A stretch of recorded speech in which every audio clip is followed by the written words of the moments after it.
What's going on, everybody? Welcome to the JESS MARSHALL podcast number 84 today with the one and only, the indomitable Bubba Malbrough, from Bareknuckle boxer to restoration contractor and everything in between. This is going to be a really good one. Who am I, you might be asking yourself? JESS MARSHALL.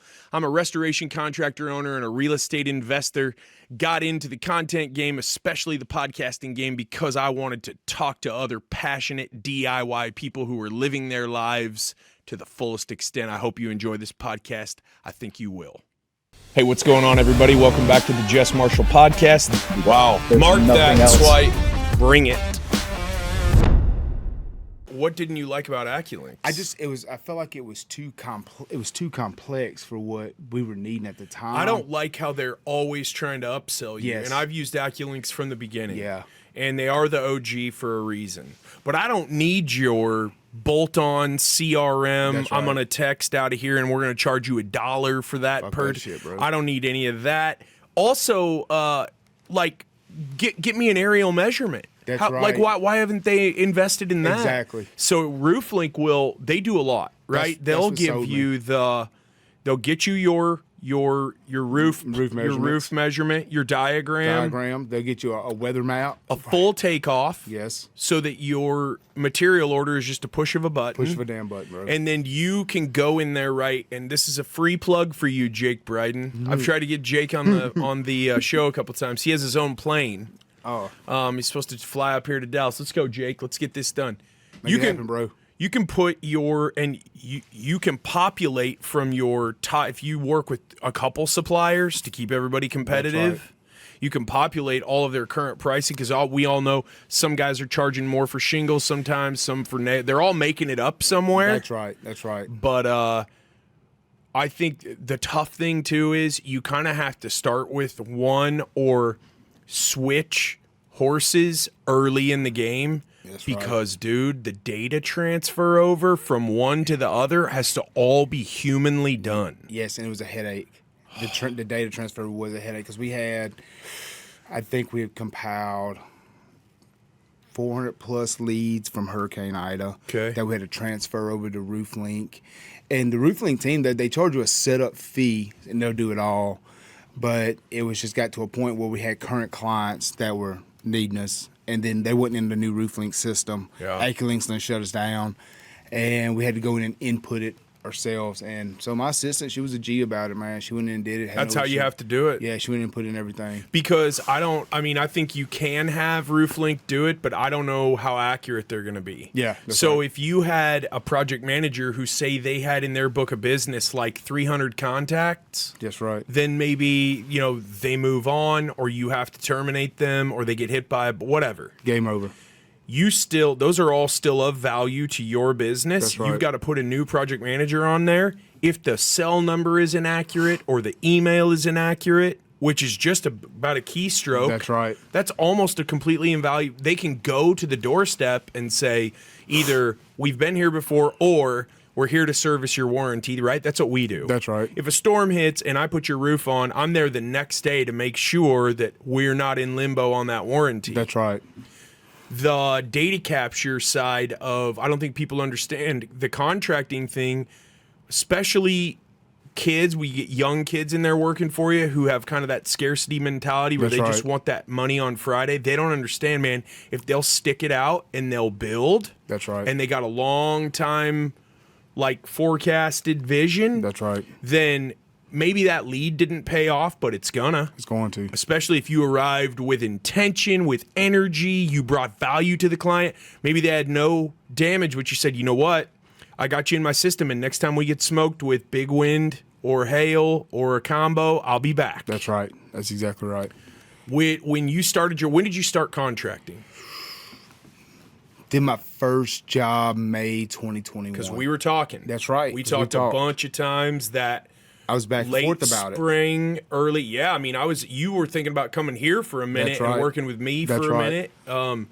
I was giving you real unvarnished advice. And I appreciate it. That I don't give other people, but you and me connected the first time we met, right. I kind of see you as a younger brother, I appreciate that, bro. I appreciate everything you've done for me. Yeah, man. You're my boy. I think was doing my best to convince you not to do it.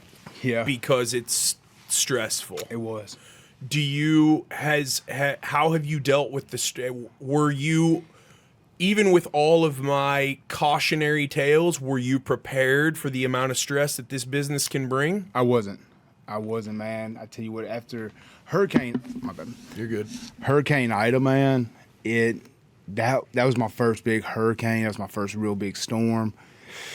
And I probably got a lot of hair missing just from that fucking storm, man. I tell you what, I stressed to the max. Every day I'd stop working. I'd look at my phone. I'd have 50, 60 missed calls. You're losing yours. Mine's all going silver white. Yeah, I'm losing all mine, man. It's such a stressful business. It was stressful, man. I tell you what, especially when you're dealing with insurance companies and you're trying to make sure the client is getting treated fairly by their insurance company. When the insurance company is just hell-bent on not helping or even bending from what they originally said, it becomes stressful. And then the clients, the insurance companies are really good at putting it off on the contractor on why things ain't moving forward. But at the end of the day, it's the insurance company. Absolutely. Because all we want to do is help them get the new roof on their house, get the new gutters, get the new siding, whatever the hell it is, and move forward so they can have their house back restored, you know. Yep. And yes, man, it's super stressful. But I think it was more stressful at the end than it is now because at the end I was a one-man show. I was doing the door knocking, I was doing the selling, I was doing the paperwork, I was ordering the material. I was doing everything, man. Getting the material out, getting the work orders out, man. So I was doing a little bit. You got to start it that way, though. Yeah. Like I see so many guys who start and they have a full office, and maybe they started with 100 G's, and they're But then when the rubber meets the road and things get really, really tough, that's right, or real shifty, they don't know what to do. That's right. Because they literally haven't been punched in the face and started to taste that fluid that drips out of the base of your spinal column down the back of your throat when you just get drilled. That's right. You know what I'm talking about. I know exactly what you're talking about. When we got started, man, I was like negative 2,800 or some shit like that in the bank. You started your company with less than $0. Less than $0, bro. Repo man then pulled up and pulled my vehicles out of the yard. Just got my house foreclosed on. It was my only option, man. So I know that the impetus for you starting the contracting company, a lot of that came from what happened in the spring of 2020 when the cold came out. Yes. I know that you partnered up with some other business type entrepreneurs. You were doing like the disinfecting cleaning business. I know that worked pretty well, but you have really had to endure a baptism by fire when it comes to meeting people and working with people. That's right. And I think that what a lot of people don't understand about entrepreneurship is that, yes, you work 20-hour days if that's what the day calls for. That's right, bro. But at the end of the day, you have to have the ability to depend on someone who you can trust. And there is a lot of this, we're in the same group under the same fake guru. I'm going to take you under my wing, and then you get taken advantage of. That's right. Get used, man. So you get used. Was that a result of you being such a young, energetic hustler? Was that maybe people are like, wow, that guy will carry the water. Exactly. If I could go to him and say I'll fund it, I could probably get him to do it, because you're no stranger to hard work. No, sure. You used to get punched in the face for cash. That's right, for $500, a motel room and $50 for my food, man. So yeah, man. I think that had a result. I was a young business owner, man. I was a hustler. And when you transition from a hustler to a business owner, or trying to structure and build a business, and you really don't know, it's two different worlds. I could go out and make money all day, but when you got to put in the business logistics and, kind of add process and stuff, I was dumb as fuck to it, to be honest with you. I didn't start learning about really processes until like the beginning of this year. So I think that had a large part to do with the cleaning business going down, but also like you said, just partnering with the wrong person. Partnering with the wrong person will drive nails in a coffin of a business in a heartbeat. And yet you can't sit around all day, which turns into all week, which turns into all month and all year, waiting to assemble this dream team that you've been able to call their 5 emergency contacts and background check them and make sure that they're you just kind of have to get going. You gotta get moving, man. Which when I was trying to talk you out of starting contracting, it was what you had to. You had mouths to feed. Yeah, I had nothing going for me. I tell you.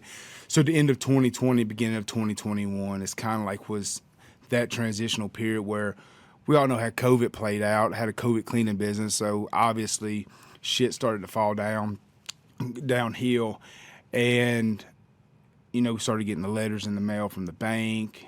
Repo, like I said, repo man pulling cars out of the driveway.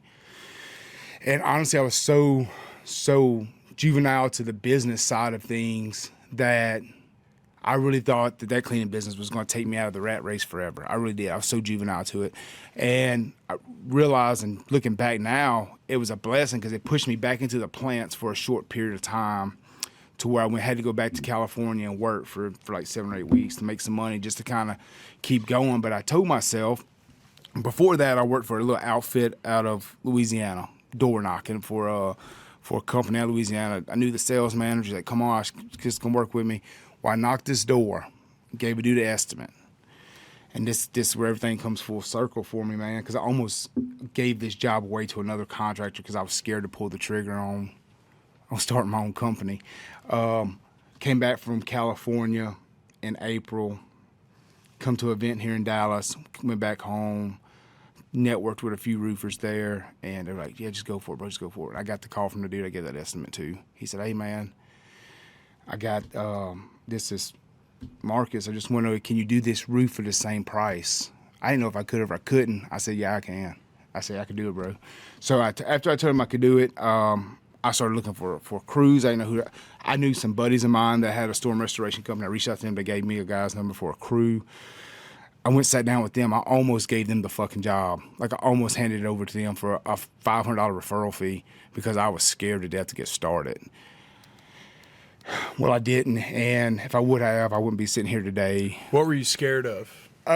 Just the unknowns of not knowing enough about the industry, really.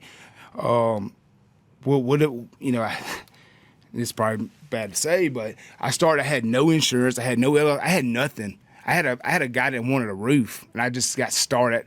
And I the unknowns of what if they fuck up? What if it comes to rain and it flooded out the dude's house? I have nothing. I'm gonna get sued. Everything was gonna just get completely pulled out from underneath my feet at this point if that happens. I'm a person, you could what if all day, but until the shit happens, don't fucking worry about it. So I quit what ifing. I told him I was going to give him the job. When I left there, I got to thinking, and I said, I'm not giving him that job. I'm just going to do it. I'm just going to do it. And I did it, man, and then that's how we kind of got started. Did a few jobs. I was able to generate enough money to get my LLC, get my license, my contractor's license, get my insurance stuff, and then Hurricane Ida hit. And that first job was May of 2021. And then Hurricane Ida hit at the end of August, I believe. And that really helped me generate the revenue to kind of excel in 2022. Went through a lot of hard lessons learned, man, a lot of hard lessons learned. But, we got through them. We lost a lot of money. We lost a lot of clients because we had no process and system set up. I didn't know nothing about that.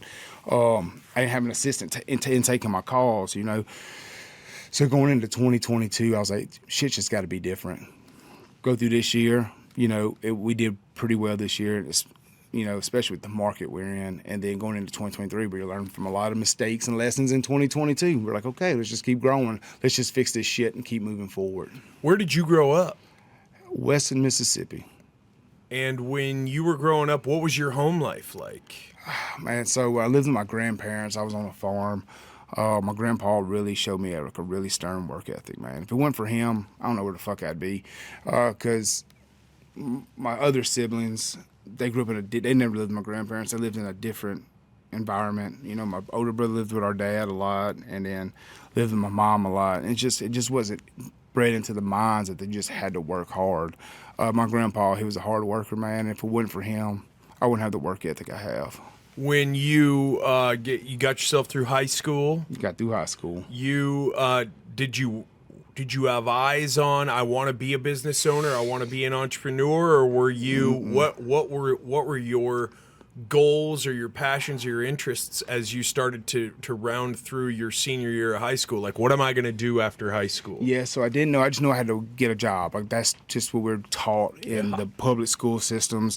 Got to plug into the matrix, yeah, that's bro. it, man. You got to get in there. You got to stay inside the box that they built for you. That's you right. know? It was never about if I was going to be a business owner. I never thought I would be. Like, honestly, I never thought I would be. I did at one point going through, because I did go to college. I received a scholarship, and I went to college, and then I realized after a year and a half, it's just not for me.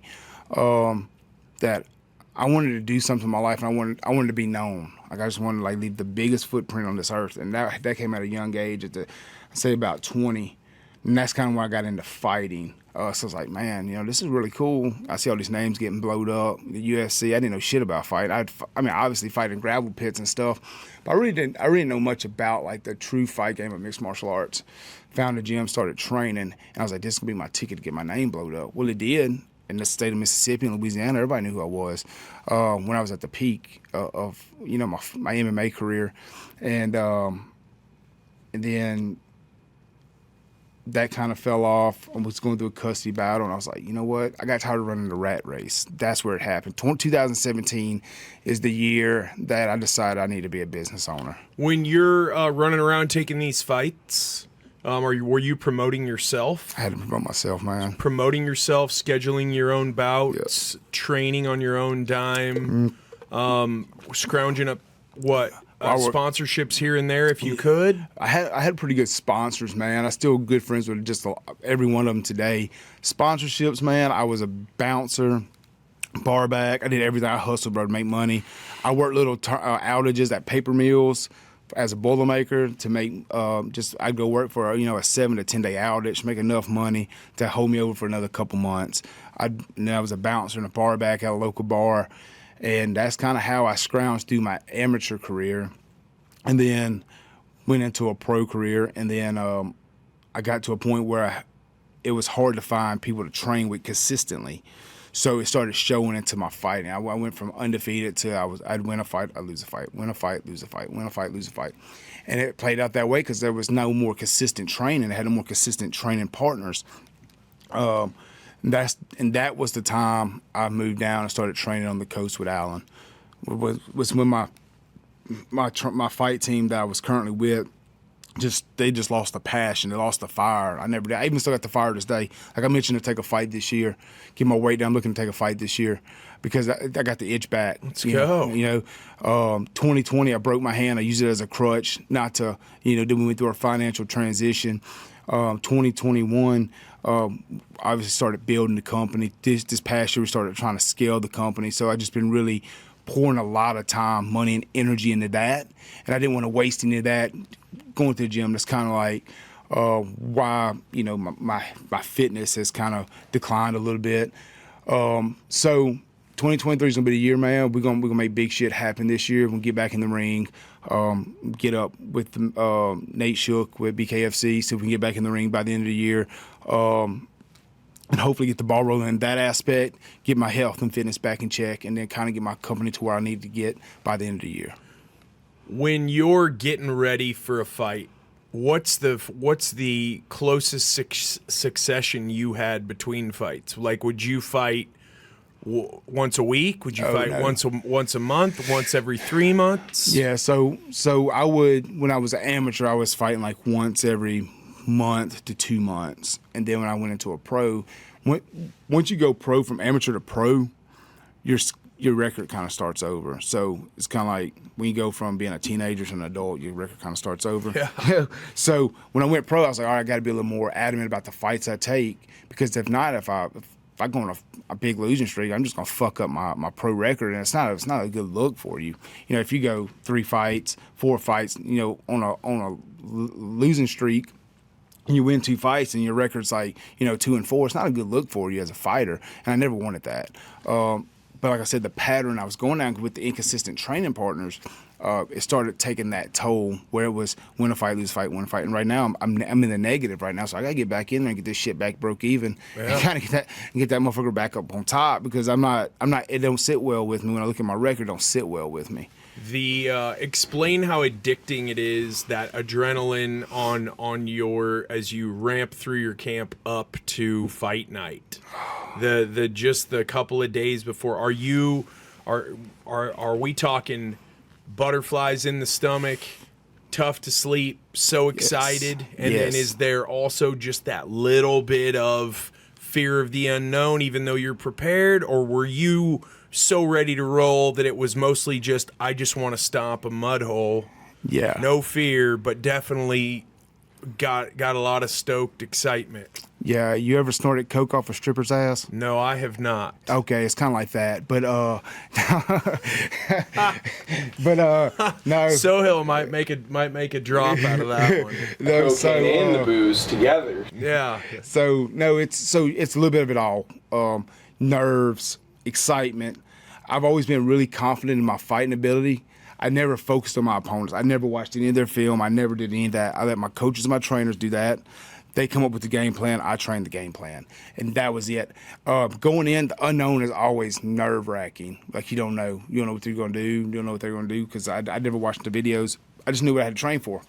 So the unknown was a little nerve-wracking. I remember one time I was fighting for the 205 amateur belt down in Louisiana. They call my name. I'm literally in the bathroom throwing up because my nerves are shot to shit. I'm just nervous as hell, because I didn't know nothing about my opponent, and we're sitting there. I'm a short guy. I'm like 5'10". We're sitting there. There's a bunch of fighters. This is at weigh-in, and there's this big guy sitting over here to my right. And we're fighting at 205, but he looks like he's he barely making heavyweight. And they call me up there. I jump on the scale. Boom, I jump off. And they call his name, and that's who I'm fighting. So I'm like, damn, that's a big dude. But it's all right. Like, I'm confident that I could put this dude to sleep. And right before the fight, man, some dumbass in the locker room come up and talk to me and was like, yeah, he's like ranked number 5 in Louisiana as a kickboxer. I was like, huh, okay. So it kind of got my nerves to working at that point. So bad that when they're calling my name to come to the ring, like you said, there's a big pause. Like I'm in the bathroom throwing up because I'm nervous as shit. That's funny. So get out there in the ring, man. And if he would have just kept his distance from me, he probably would have picked me apart, because he was doing really well, like kicking me from the outside and pumping some punches out there at me. But he came in to clinch with me, and I hit him with a right, man, put him to sleep. So the nerves, man, it's that's the only time I think I've ever been really, really that nervous. I've been my second fight. My whole family decided to show up to the damn fight, and I'm in tears. I'm in the back. I'm so nervous. I'm in tears. Went out there and I performed well. But aside from those two, man, I really never got too nervous. More just excitement and butterflies.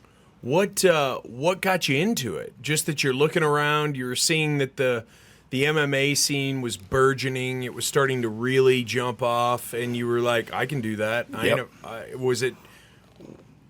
That was exactly it. Yeah. I was a power lifter in high school. Can we get Bubba's mic to the edge of the table? I'm sorry. You're good. I was a power lifter in high school. I played football, so I was really competitive in those two aspects, and I was just looking for something else to do. And then, yeah, like I said, the MMA scene was popping. I was like, that looks cool. That was like some shit I could do. And I found a team. I started training, and they said, man, you ready to fight? I was like, man, I don't know, maybe. And then, sure enough, went there and fought, and then I won the fight. Threw me in one, man. I went there and won, and fought this big swole up dude, and then again I knocked him out. And then I was like, all right. Fought the next guy. I choked him out, and I was like, all right, okay, you might be doing you on to something. And then I was just doing it for fun, and then I realized, okay, this is some real shit. I've got an ability right now. Right and on. I just really got balls deep with it, man, and just dove everything. I was so passionate about it, man, at that point. Like I did nothing to bend from my training, my diet, nothing. I had to be at the gym every day. It was like an obsession with me. I had to be at the gym every day, 2 times a day. Just real focused? Super focused, man. And that's all I had to focus on. I had no kids, had no old lady. I didn't, wife. For the politically correct people out there. You're good, bro. You're good.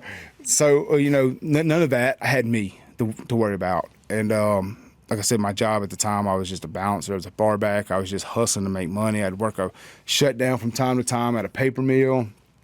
And then, I just focused on my fighting and being in the gym.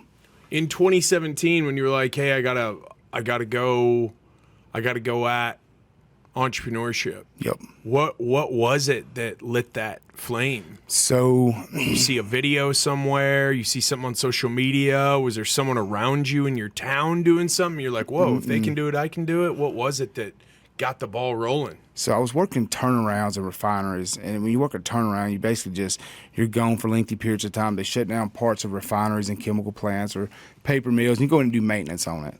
And I'd be gone for 4, 6, 8, maybe 12 weeks at a time. Well, it didn't bother me at first because I was going through a custody battle. I see my child as much, if I was home for a month, I got to see him, as much as I was home. But then I got custody of him in January of 2017.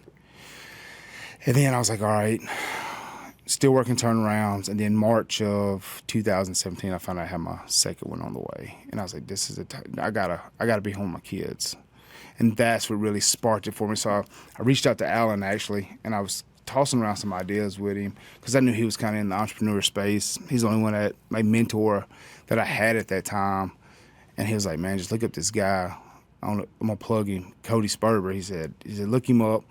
He's doing some shit with real estate right now. He said, try to learn that right there. He said, that right there will get you some cash. And it was wholesaling real estate. And that was my first, really big hustle that I did. What were you doing? You out there knocking on doors? Yeah, so I'd find an abandoned property, and I would driving for dollars. Driving for dollars, bro. If I went to Texas, man, I'd ride around, and if I found a house that looked like it may be abandoned, I'd look up the homeowner. I'd get all the information. I'd contact them, and we'd try to lock up a deal. And I did that. I just kept it as a side hustle, man. And I don't know why, but I could have scaled it pretty good. But I kept it as a side hustle because I was scared to make the jump from the guaranteed money. I was making $200,000 a year to just going straight into an entrepreneurship. When COVID hit, I had no choice. That's the only option I had. The only option I had was to do something, to build a company, to build something to generate money, because I just got laid off, and there was no, time period when I was coming back. The way your life changed when you became a father, was it something you were planning on at the time that it happened the first time, or was that something that just sort of life just happened? Life just happened, bro. We almost named him Oops. That's pretty fucking Mississippi right there, man. Dog. So yeah, it just happened, man. What's up? My name's Oops Malbrough. Yeah, this is my dad, Bubba. Yeah, we were just, I was seeing his mom. We were just seeing each other from time to time. We were poking fun, and next thing you know, she's pregnant. And honestly, up until that point of her being pregnant, I never wanted kids because I didn't want the responsibility of having to raise somebody to not be fucked up like I was. Is that because of your upbringing? Yeah. Because you saw your parents' struggles and you weren't sure if you could pull it off? Yeah, I didn't, because I had a rough upbringing, man. I had, my mom was an addict, my dad was a drunk, never in my life. So I didn't want my child to go through the same struggles because I didn't know what kind of, am I going to be a dad like my dad? I'm going to be a parent like my mom? I don't know what kind of parent I'm going to be. Well, they taught me the best lesson in life, man. Through all their hardships and bullshit, they taught me how not to be a parent. So I just really got really deep on being the best father I could for my children. They were like anti-mentors for you. Yes. It's actually almost shocking how many people come in the studio and I ask them about mentorship, how they learned what they did, how they've gotten to where they've gotten, how many. It's like 9 of 10. That is not, I dialed in on a great mentor and learned everything they had to say and it set me on my way. It's, I had a really bad experience. That's right. And I just started doing the opposite of everything this really bad experience person was doing. And that's how I found success. Mm-hmm. And it sounds like, in terms of the parenting thing, you obviously went through your struggles. Mm-hmm. You had a tough upbringing. You're thinking, man, I don't want any part of that. But then when it presented itself, it was just follow the game plan of whatever they did, I'm doing the exact complete opposite. That's wow, exactly man, right. that's crazy. Do you have a relationship with your parents now, today? Yeah, I do with my mom. She actually watches. She's like our go-to babysitter when we need a babysitter. But me and my mom have a great relationship. On a personal aspect, on some, things she just still continues to do in life, not like drugs, but like just her life decisions on how she decides to live. It bothers me a little, but I can't judge her off of it. That's just what she knows, And my dad passed away in 2015, so really no relationship there. We didn't have one up until he passed away. Don't even think I talked to him like prior to that. Like I can't think of the last time I talked to him prior to him passing. Wow, that's tough. Yeah. Did your grandfather fill that role for you of that, or was it? Yeah. Yeah. Yeah, my grandpa was like my father figure. He Grandpa's still around? No, he passed away in 2005. 2005. Yeah, he passed away with cancer. I'm very sorry. You're on your own then from there. So it's really like you've found people to point you in the right direction, but nobody has said, "Hey, you are so talented. Never. This is your moment of I'm discovering you, and I'm going to set you on your." It's been a knockdown, drag out, literally. Yeah, really has. From the start. Yeah, I've been my own cheerleader my whole life, bro. Like even still now, like when I'm working out or whatever I'm doing, if I'm getting to a point of exhaustion or you'll see me, I'll clap for myself, I'll beat my chest, shit like that, just to keep getting through the just to get across the finish line. Because I've never had anybody to really hone in and kind of guide me, because my grandpa passed before I really started doing like big shit. I was in high school when he passed. I think I was a senior in high school when he passed. Dad obviously was never around, and my mom just made bad decisions on stepdad, so it is what it is. I don't whine about it, bro. I put on my pants the same way every day, and I get up and I move forward. These are things that I know your mindset have happened for you, not to you. Mm-hmm. Was that always your mindset? Were there times when you were younger and you looked around and you compared yourself to other people and they have the perfect family and they've got a path forward and that's paved, not a path they have to carve for themselves with a machete, but did that ever enter your mind, or has this really from the beginning been a story of resilience where the adversity is just all in a day's work for you?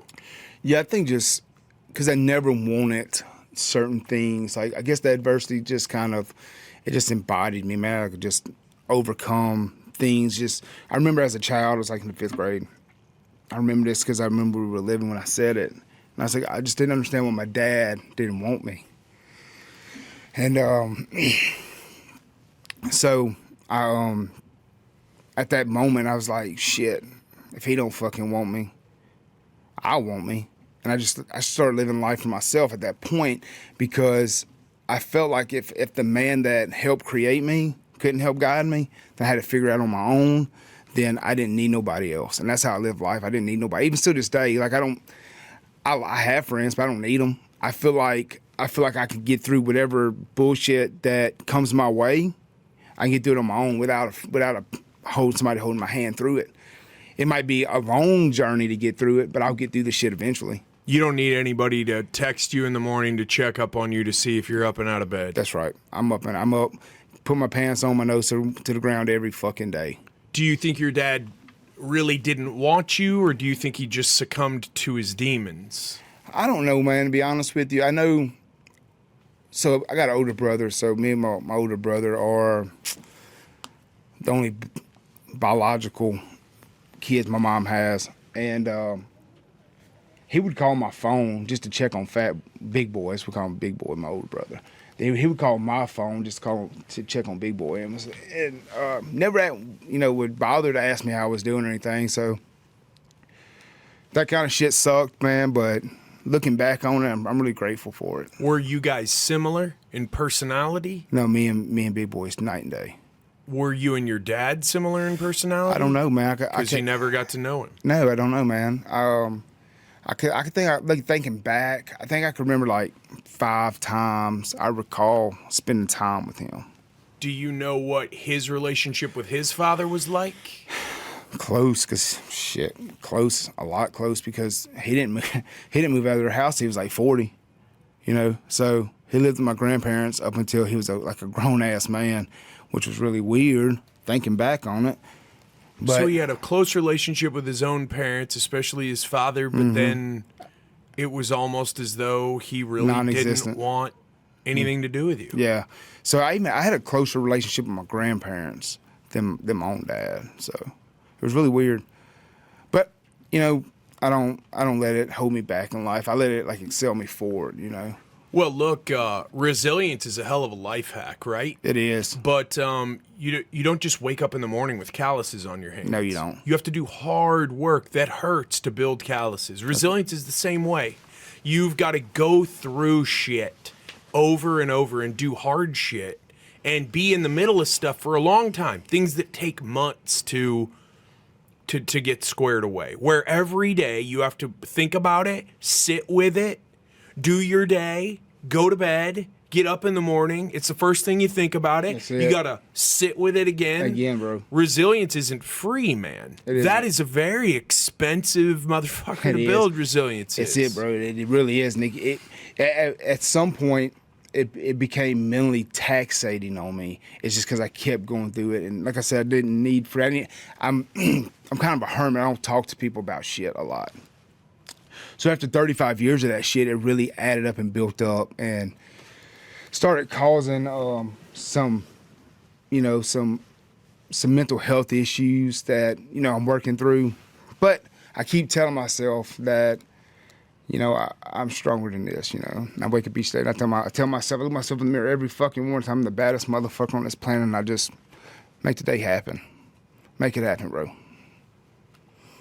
Does the word quit Never. When you're battling dark thoughts, you know, because we control our thoughts. That's right. But our mind will run. It'll run if you let it run. It will. And it's in those times when probably you're hungry, angry, lonely, tired, all of them, one of them, some of them. That's right. That your mind starts to wear on you. That you can say to those thoughts, no. Not today. Not today. That's not today. Go ahead and go on with that, and then I'm running the show. That's right. Has that been an evolution for you? Has that been something where you've become more acutely aware of the thoughts that are actually in your mind? That's right. And understand the power of those thoughts, that just because a thought enters my mind doesn't mean I have to entertain it. I can dismiss it. I can move on to the next. Has that been like a skill you've built? Yeah, man. So I think it goes back to just being a child, like because my dad, like I said, was never there. Then my mom dealt with her addictions. Is because I would always have these wild thoughts, and I had to dismiss them. Like it was something I had to dismiss them because it was not even a feasible option at that point. So at a young age, I didn't want to live with my mom because of her addiction, and I wanted to get out, but I couldn't. You know, I'm 12 years old. I can't just leave the fucking house. So being aware, I think just being aware of the thought and knowing that it's just a thought and that there's no action needed keeps me from the edge. But I tell you that the thought of kind of gets loosened when I drink, and when you wake up after a night that you don't remember, bro, it's a scary feeling thinking, damn, bro, last night could have been the night that I built up that courage. I would have never known, you know. So I try to stay away from suppressing things like that. Now, I'm not saying I don't drink alcohol, but I don't get to a point of where I feel like I can't control who I am as a person. Look, as you start to get a little older, I mean, I got some years on you. I think you'll notice that alcohol starts to serve you less and less and less. It's very deceiving. Deceiving. The way it makes you feel immediately is so euphoric, and it's so different from how you felt before. That's right. Even if you feel great, it makes you feel better. If you feel bad, it makes you feel better. It's why it's so ingrained in our culture is just this norm, right? That's right. If it's a funeral, or if it's a wedding, or if it's I got fired, I got promoted, I'm getting a divorce, I got a new girlfriend. There's always alcohol around, and it's this societal norm of, and again, as men, we can lead the way of, you know what, my standard is higher than That's this, right. and I don't need that to That's have a right. good time. And I also don't need that to process this very difficult situation I'm in. That's right. In fact, I've found myself personally, things just go way better with every part of my life Yes. when I just leave it alone. That's right. Does a drink every once in a while sound good? Shit, yeah, man. It's 100 degrees here and it doesn't rain for 100 straight days sometimes. You know how it is. That's right. Preaching to the choir. That's right. West Mississippi. That's it, man. It's hot as hell down here in the South. But for me, my sleep is better. So much better. Yeah, my creativity is better. My mindset, it's night and day, because all that alcohol is a depressant. That's it, bro. So if you're already like, man, I'm going through it, and then you throw a little of that on because you want just a little bit of comfort, man, the diminishing returns, especially as you start to get older. It's terrible. It is. I think that a lot of men need to hear that you don't have to be drinking a beer if all your buddies are. That's right. You can be your own man. That's right. You can say, you know what, that's not for me. I'm good to go. Not like there's some nobility in not drinking. How about if instead of thinking as it is something that's being taken away, you think of it as something that's performance enhancing, that's right. optimizing. In the morning, all these sons of bitches are going to be hung over, and I'm going to be ready to flat out roll. That's right, and especially beer. It'll kill men's test level. So I drink beer not to get drunk. But I really just enjoy the taste of beer. I don't know why I'm fucking weird like that, but I do.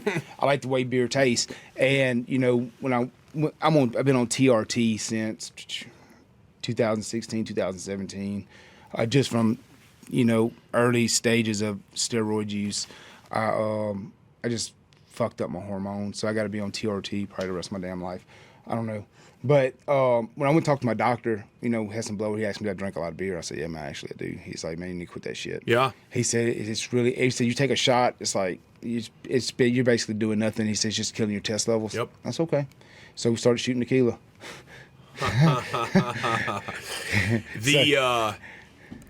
Beer does. I mean, bad. all alcohol. Yeah, all of it will.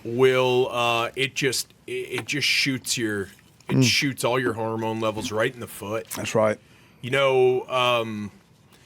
At a certain point, you just have to look at yourself in the mirror and go, what do I want out of life? Like a bunch of little fake wins that are all that are fake, that are just artificial, which is what a good time drinking is, or real, actual, measurable wins in terms of my life is stepping up a notch, then another notch, and I'm not back to January 1st. That's right. Looking back, going, I could have done better. I'm going, let's go. That's it. Let's build. The best I could do, because I know when I would wake up hungover as shit, I couldn't perform the next day. I was I had mental fogness. My office manager, she'd be like, "Bro, you gotta lay off the alcohol." And so you're just all over the place. You can't think straight, because I would wake up hungover and I'd have to go to work. I'm sitting there trying to pound water to rehydrate, and I just all over. I can't think straight. They'd tell me something. I'm like, okay, I'll get it done. Boom. It wouldn't ever get fucking done. They'd ask me, they say, hey, did you get this done? I'm like, no, I didn't. I said, did you tell me that? Tim, did you tell me to do it? They're like, yeah, we told you to do it yesterday. We asked you, would you get it done yesterday? You told me you would. I was just all over the place. So I started really fasting, trying to fast during the weeks, and I drank any alcohol. And I tell you what, bro, it's been a game changer. Yeah, when I talk to other just men, just guys that I'm around, that's kind of, I'm pretty passionate about it. I mean, a glass of wine here or there with your sweetheart, that's great. But like using it like medicine, like at the end of the day, I need this to wind down. It's such a deceiving chemical. It's so counterproductive. It doesn't do anything for you to get you where you want to go in life. That's right. All it really does is mask. Maybe it puts you to sleep. If it does, your sleep sucks. That's right. It's a Band-Aid, bro. Yeah. And that's where I went. I went from drinking like 2 or 3 beers in the afternoon. Next time I'm drinking a 6-pack. And then the next thing you know, a 6-pack's not doing it, so I'm going to get more beer. And I always told myself I didn't want to be like my dad because he was a bad alcoholic. He would literally drink from the time he woke up to the time he passed out, and that was every day. And that was modeled for you. You saw that in person. I seen that as a young child, and I know I don't have too many memories of my dad because I was so young when him and my mom split, but I do remember certain aspects. It's weird how my memory's so like spotty. But just the times that I remember being around him, the 5 times, it was always he would wake up in the morning, he'd go get a Milwaukee's Best out of the cooler, and that's the first thing he drank in the morning. And he would drink till he passed out. Had to get right. Yeah, till he passed out. And then I felt like, I always said I'd never want to be like my dad, but now I was looking at everything that was happening, and I'm like, if I don't stop or slow down, I'm going to be just like the motherfucker. And I'd never wanted that. And I never want that for my children. I'm not like an abusive drunk or nothing, but it's just I didn't want my kids to see me in a light of, okay, Dad's drunk again. You know, he can't really talk. You know, he's slurring his words. I never want my kids to see me in that light. Well, you're not really present, are you? You're not present at all. So guys like you and me, we've been to lots of networking groups, That's right. Lots of happy hour networking, business events. I find very little value in those when alcohol is involved. Exactly. The conversations just turn stupid when people drink. People just, it's an escape.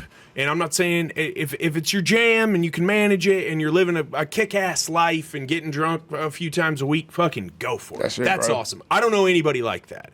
I know people who most of the time when alcohol is a big player in their life, know somewhere in their knower, in the back of their mind, this isn't doing for me. This isn't doing positive things for me. This isn't getting me where I want to go. Exactly. And in the business realm, those liquid lunches, those happy hours, I just stay away from those because it's a waste of time. They don't remember what you talked about the next day. It's let's do this, let's do that. Ideas get hatched, right? Because everyone gets a little creative when they get boozy. That's right. And then the next day, it's all right. Well, let's execute. Oh, what do we talk about? Yeah. And I'm like, so that was a wasted 4-hour event or whatever, and it's just that's frustrating. So it's like, okay, if that's the way it's going to be, I'm not going to go to that one. I'm going to go figure out another one that might be of better value to me. Not because I'm a taker. I'm a giver. That's right. I believe in giver's gain. But because now that I've gotten a little older, I understand time is so valuable. But you know what else is, man? Energy. So you're a very energetic guy. You're always bringing that charisma into any room you're at. And that's not something that you have to amp yourself up to do in the truck. It's just kind of when you get around people and you start rubbing elbows and shoulders with other like-minded people, man, it just ups your mood and gets it going, right? And it gets the flow, man. The mouth gets the flow, man. Yeah. But then but people will glom onto that, and they will bleed you dry of energy if you let them. Energy vampires, bro. I hate them. God, they will suck you dry. No doubt. If you allowed it. Yeah, it's a thing, right? It's especially a real in thing. Business. Not to get too much into the personal stuff, and that was a big thing. That was the deciding factor for me to kind of separate myself from that relationship. It was just a big toxic energy vampire. Like I said, I'm not perfect, but it was just taxating on me, and it was just my time to kind of get out of it. There is definitely a difference in human relationship. That's right. When you are with someone, whether it's romantically or in business, because business gets very stressful, a lot on the line. We're all trying to pay. We're all trying to provide for our families. Where if you're all around someone who's always an empty cup, Debbie Downer, and you're always overflowing, you can't ever fill that empty cup enough to where it seems like they can't ever quite get the momentum or get over the hump enough to be their own source of fulfillment, their own source of abundance. What do you do in your life? I know you work out, I know you train, but do you do other things that you do to try to center yourself mentally? Do you meditate? Do you dial in on like the personal discipline of to bed at a certain time, up at a certain time? Is that something that that you strive for, but I know in our business especially, there are fires popping up all the time. You just you got to set everything to the side, go put the fire out, and figure it out later, or that fire is going to burn the whole thing down. Do you have things that you go at personal development wise that you do to try to help yourself optimize? Yeah, so I listen to the same motivational speech every morning. That kind of helps me. It's a good positive. What is it? It's called Today is the Day. Today is the Day. Can we look that up on YouTube? Yep. Today is the Day, Sohill, on YouTube. Who is it? I have no clue. I just heard it one day and I downloaded it. I'll see if you can find it. It's my alarm every morning. I listen to it every morning. Every morning I listen to it. It gets me in a positive vibe every morning because even if I go to bed shitty, I want to wake up in a good mood. I wake up in good moods every day. The only thing that ever pulls me, that's it. That's it right there. Fire that bad boy off. 4 minutes. We'll get a feel for it at least. The floor. Tell yourself today could be the day. Today could be the day that I turn my entire world upside down for the better. Today could be the day everything in my life changes.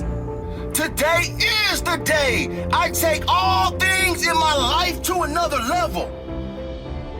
It only takes one moment, one decision, one action, and your whole entire life could change forever. You want a better life? A better job, your own company, more money, more happiness, a better, stronger body, a better relationship? You can have it all. Man, I love that. That's awesome. We got the point. That's badass. That's your alarm? Every fucking morning, bro. I hear really? How long you been doing that for? That's some Goggins shit right there. Yeah, it's been on my phone for a couple years, man. I set it as my alarm. I'm about a year and a half ago, man. Every morning I wake up to it, bro. Yeah. And I wake up in a good mood every day, man, because I feel like if you woke up today, you won the fucking lottery, bro. You got to get balls deep with life, go all in, do what you can do, cherish the ones that you love, man, and just make shit happen. And a lot of people don't, man. They wake up, they're bitching and moaning and groaning about what happened yesterday. Yesterday's gone. Fuck that shit. Move forward. Too many people get wrapped up on things of the past, things that they can't change. People get mad about things that they can't change. I'm not saying I don't ever do that, but they get wrapped up in it, and it sucks them in, and then they can't escape it, and that's what they harp on for the next month or two, and they just wasted a month or two of their fucking life without moving forward. It's a focus on the problem way of living instead of focusing on the solution. That's right, bro. The thing that I've gotten real dialed in on here in probably the last 14 months is complaining. Oh, yeah. Complain to yourself. Oh, this sucks. Yes. When you start to become aware of that, you start to see it everywhere in yourself, That's right. in other people, and you can either allow that or you cannot.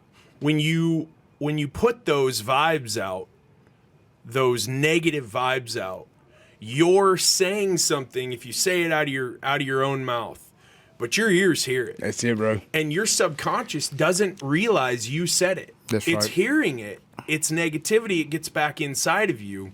I do believe big time in vibrations, big time in energy, because I've seen it in my own life work, that even when it's all going to hell, if I've got my eye on the prize and I'm carrying the fire, right? You talked about that. Balls deep in life. That's it, man. That it's just different, man. Life turns from being like beige or gray into beautiful. Part of it is very difficult, but that's some color in your life. Part of it is very positive. Part of it is very mundane. The systems, the processes, the follow-ups, all of that we have to do in business to make a business work.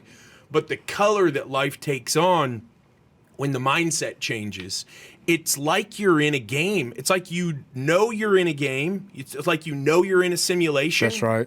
Right? And you're looking around going, okay, that's a negative. My competitor is going to turn that negative into a negative. I'm going to leverage that and turn that into a positive. Get the fucking ball rolling in my favor. I made that mistake. I'm not going to make that mistake again, and I'm going to leverage that mistake. That's right. Now, I'll never make that again because that hurt. But I would have made that mistake in 2 years if I didn't make it now. That's so right. I'm grateful I made the mistake. Exactly. Do you practice gratitude? Every day, man.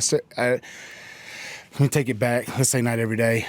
up until this year, I said every morning I'm going to send a person, whether it's somebody I dislike, somebody has a problem with me, somebody that's on my team, an ex, somebody, I'm going to send them a message of gratitude. And I've been doing it every day this year so far, and I plan on doing it. Just a random person. Really? Just somebody, if I see somebody on my timeline, if they posted a fucking status that may have, like, lifted me up or something, I'm going to hit them in the inbox, bro. You DM them. DM them. I like that post. That I'm grateful that you know. Really? I'm grateful that you posted that today. This morning, on the way here, I messaged, my operations and my office manager, and another person that was on my timeline. So I did 3 this morning. Just let them know I was grateful for them and everything that they do. So I that's something I want to do, like carry out, from now to the end of time. It's just let people know that I am grateful, whatever it is. Even my ex, I hit her on day 2. I was like, hey, I just want to let you know I'm grateful. It sucks. I'm grateful for, you being a great mother to my, my children. Yeah. That's awesome. That's using social media to your advantage too. Instead of letting social media run you, you're using it to improve your own life. That's it, bro. That's very cool. What got you doing that? Did you see did you hear somebody else doing it, or was it just something that that you felt a draw to do? So going into 2023, I set some big, like, outrageous goals, and gratitude is something that I practice, but not consistently. I want to be more consistent with it in 2023, and that's why I started doing it. That's awesome. The exposure that you've had to some of, like, the bigger business networking groups. That's right. Can you talk about the positives that you've drawn from that, the people that you've met that have helped you get further, and then we'll talk a little bit about the negatives, because people need to know about those. That's right. But I don't like to dwell on the problem. I like to dwell on the solution. That's right. Have you met people in those groups that you've been able to glean experience, strength, and hope from, knowledge from, that have helped you get further in? You don't have to talk about me when you answer back, Yeah. but have you met other people that have helped you, upgrade your life? I have, man. Whether it's through positive reassurance to continue moving forward with my purpose. Because when I got into the storm restoration, I did it just to make money at first because I had to. And then I really fell in love with the industry, and I really became passionate about it. And that was like a full purpose of mine, just to make sure that these clients are being taken care of. So I've met people in mentors groups or at events that have really gave me reassurance that I'm on that right path. And I still network with them to this day. Whether it's you're one of them. Whether it's something that I'm really stumped on, I'm really kind of unsure on. If I need a little advice, I'm not a kangaroo. I'd rather give than receive all day. So whatever that might be, like even if I got to pay for a phone, I don't give a shit. I just need a little advice to move forward. But positive reassurance, man. I built a partnership with a guy with the old industry that I was in. We did a partnership, and we're in the process of getting that startup up and going to where we're doing a turnaround company and getting the ball rolling in the refineries, chemical plants with some welders and pipe fitters. I met him in a mentor group, things like that nature to kind of help excel and kind of feed off of each other. I might be strong at something that they're weak at. And when they reach out to me, and I just boom, I throw them. I have no problem with returning the favor ever. But yeah, man, the positive, just reassurance is the main thing. It's that I am on the right path. Because I don't get that at home. You don't get that in small towns, bro. You don't have people that think like we think in small towns. They got them. They few far and in between, but you don't get that. I don't have friends that think like I do. I don't have people in my circle at home that think like I do, so I have to reach out to my mentor groups. I have to reach out to the RTA Syndicate, my guys in there, other people that I've met throughout the years, because I don't have that at home. In the small town, is the attitude about someone who's reaching for more, who's trying to get there? Is it, who do you think you are?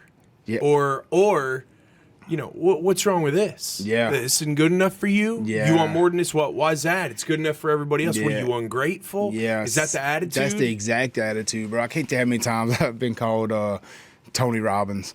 Like, oh, you think you're some fucking Tony Robbins or something? Posting all this motivational shit. I'm like, nah, bro, not at all. I'm gonna be better than Tony, Well, I would imagine, knowing some of your story that we're not going to talk about today, that some of the times when you put motivating things on social media, it's because you're saying them to yourself. Saying them to myself, bro. And you're like, well, maybe this will help somebody else, so I'm going to throw it up there. I do the same thing. Yeah, I had a guy tell me one time, he said, if you just replace the word you with I in your post, say like you're talking to two people, you're saying you're talking about yourself to people, it kind of resonates with them a little better. Interesting. Yeah, he said if you just replace the word you with I.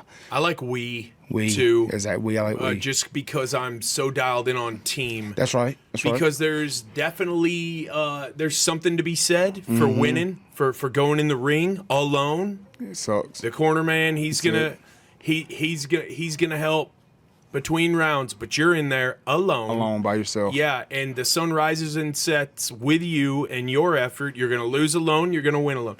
When you play on a team, when you work on a team and you start winning as a team, there is just this altogether different chemical release in my brain when I win with a team than there is when I win alone. That's right. And I like we a lot because, we all win when we all win. There was a Stuman guy, that was his tagline. Oh yeah, that's a great. I think who was that? Sid. Sid, yeah. Yeah, it's a great tagline. I like to use that one. It's excellent. Let's talk though. There's a lot of not practicing what you preach in a lot of these guru groups, mentor groups, business network groups, where when you get in there and then you start chucking knuckles, you get into business, things get hard, is really when you learn about the character of another human, is it not? It is 100%, man. I've made some I made 2 bad partnerships through mentors, through mentorship groups, and you talk a big game, but it's easy to talk a big game, but if you can't back it up, your character really shows, and then. It's the red flags were there. And I think if you could identify the red flags early on, then get away from that. Because you say, okay, this is just not gonna be my cup of tea, and move on so you don't waste your fucking time. That's what you should do. That's why you had to go through it, though. Yeah, and that's where I'm at now. Like, if I get too many red flags, I'm bouncing. Because your eye is looking through this lens of experience, and now you can dial in. As soon as a red flag even starts to go up, you identify. That's it. And you're like, okay, I see what's happening, and then another, and then you're out. If you hadn't had that happen to you, you would be entering into partnerships now that were counterproductive. That's right. For you. And I think that so many people, especially if they want to start a business like you did, they're like, I don't know if I should. That's right. I don't know if because they know there's going to be pain. That's right. Our ego, our subconscious, it is designed to steer us away from pain and towards survival. That's right. Your ego, you can't kill your ego, or you're going to walk out in traffic. Right? Your ego keeps you alive. That's right. But it's then when you become acutely aware of, okay, that's my ego running away with that, or that's me putting myself in the line of fire needlessly, right? Because I'm doing business with somebody here who's going to try to exploit me. I can already see what's about to happen. But you have to go through it, right? There's no here without there. That's right. And there's no there without right here, right? And so everything happens when it's supposed to happen. I can't, though, just be like one of those meditation sons of bitches who just floats through life. It's like, hey, everything's and no, I'm going to put my best foot forward every day. I'm going to work my ass off, and I'm going to explore every option. And then whatever's going to happen is going to happen. That's right. But it is literally a game changer when you have a mindset change. And it's honestly not very often that you have a mindset change just because you heard a sermon or just because you heard that video. It's usually because things in your life become so tumultuous that you're like, okay, I have two routes to choose. I have be a drunk like my dad. I have changed my mindset and chase my dreams. That's right. And those are my two options, and I'm choosing this one, and I am going all in, balls deep on this one. That's right. But that's hard to do every day. It's hard to do every day, man. What is it like when you do get into one of those partnerships? Is one of the first red flags you see a lack of consistency? Yes. Yes. It's not just partnerships, it's relationships. It's anything that you are bound to with somebody else to excel forward. And that's what it is, lack of consistency, lack of work ethic. You said you're going to do X, Y, and Z. You're not doing X, Y, and Z. I'm not a money hungry individual, man. I've been in the pits of hell, broke as hell. Money don't excite me. Time excites me. But if I get into a partnership with somebody that's all they talking about is money, money, money, money, money, I know it's a bad partnership because they're not doing it for the purpose or the passion. They're doing it for the money. What do you mean when you say time excites you? Like, money's replaceable, time isn't. So I can replace money. I can't replace time. So I'm not going to waste my time with someone if I know this partnership's not going to really see itself all the way through. So I'm just going to cut it off quick, fast, and in a hurry. I don't care how much money we can make with that. That don't excite me. If I waste time, if I waste 6 months, we make $2-3 million, and it ends up ending. I'm cool, we made $2-3 million, but I just wasted 6 months of my fucking life. I don't want that. I don't want to waste time. I'm to the point this year where if I feel like somebody's wasting my time, I'm going to tell them, get the fuck out of my face, they're wasting my time. I'm straight up like that. Yeah. So I'm going to get to this. It might be an asshole thing for me to do. I just don't have time to waste. I'm scratching the nuts of 40 over here, you know. I got to make shit happen. You got the colloquialisms down, brother. I could give you that. That's the Mississippi in the room right there. Yeah, man. I mean, time and energy are irreplaceable. Irreplaceable, bro. They're next level valuable. Life is different when you're operating from that mindset of understanding and seeing things differently. Has there been one singular person who you've come in contact with who has, you don't have to name their name, but who's had more of an effect on you than maybe many of the others? Or has this really been kind of this collaborative upswell of positivity from the good ones where, yeah, you meet some bad ones, but you just move on from then and you concentrate on the good ones? Or has there been one person who you have gravitated toward more, who's helped you more than maybe everybody else has? I think it's just a combination of a lot of people, bro, because I'll be honest with you, the things that really excite me are hearing the stories of the people that have like massive success in their industry that really started from nothing, bro. That excites me, man. When I hear stories like that, when I hear E.T. talk, or I hear Damian Jones talk, you hear their backstory, and then you hear other people that really come from nothing. They come from the same place I came from in life, and then they're doing pretty all right in the life. You know, I know everything's possible. Like, I really know everything's possible. Anything that I want. The best thing anyone could ever do for me is tell me I can't fucking do something, because I'll prove them wrong every time. I've been told that a million times in life, and I prove them wrong every time. I love it when somebody tells me I can't do something, or they don't believe that it's going to happen, or it can't happen here. You know, somebody try that here and you can't do that. Well, I'll prove you fucking wrong, son. Every time. So you walk around with a chip on your shoulder then? A little bit. Seems like a little bit. Yeah, it seems like quite the common thread again with a lot of people over the 90 or something podcasts that I've done since I started this thing. A lot of the people who do are proud of it. Yeah. Too. They're not this.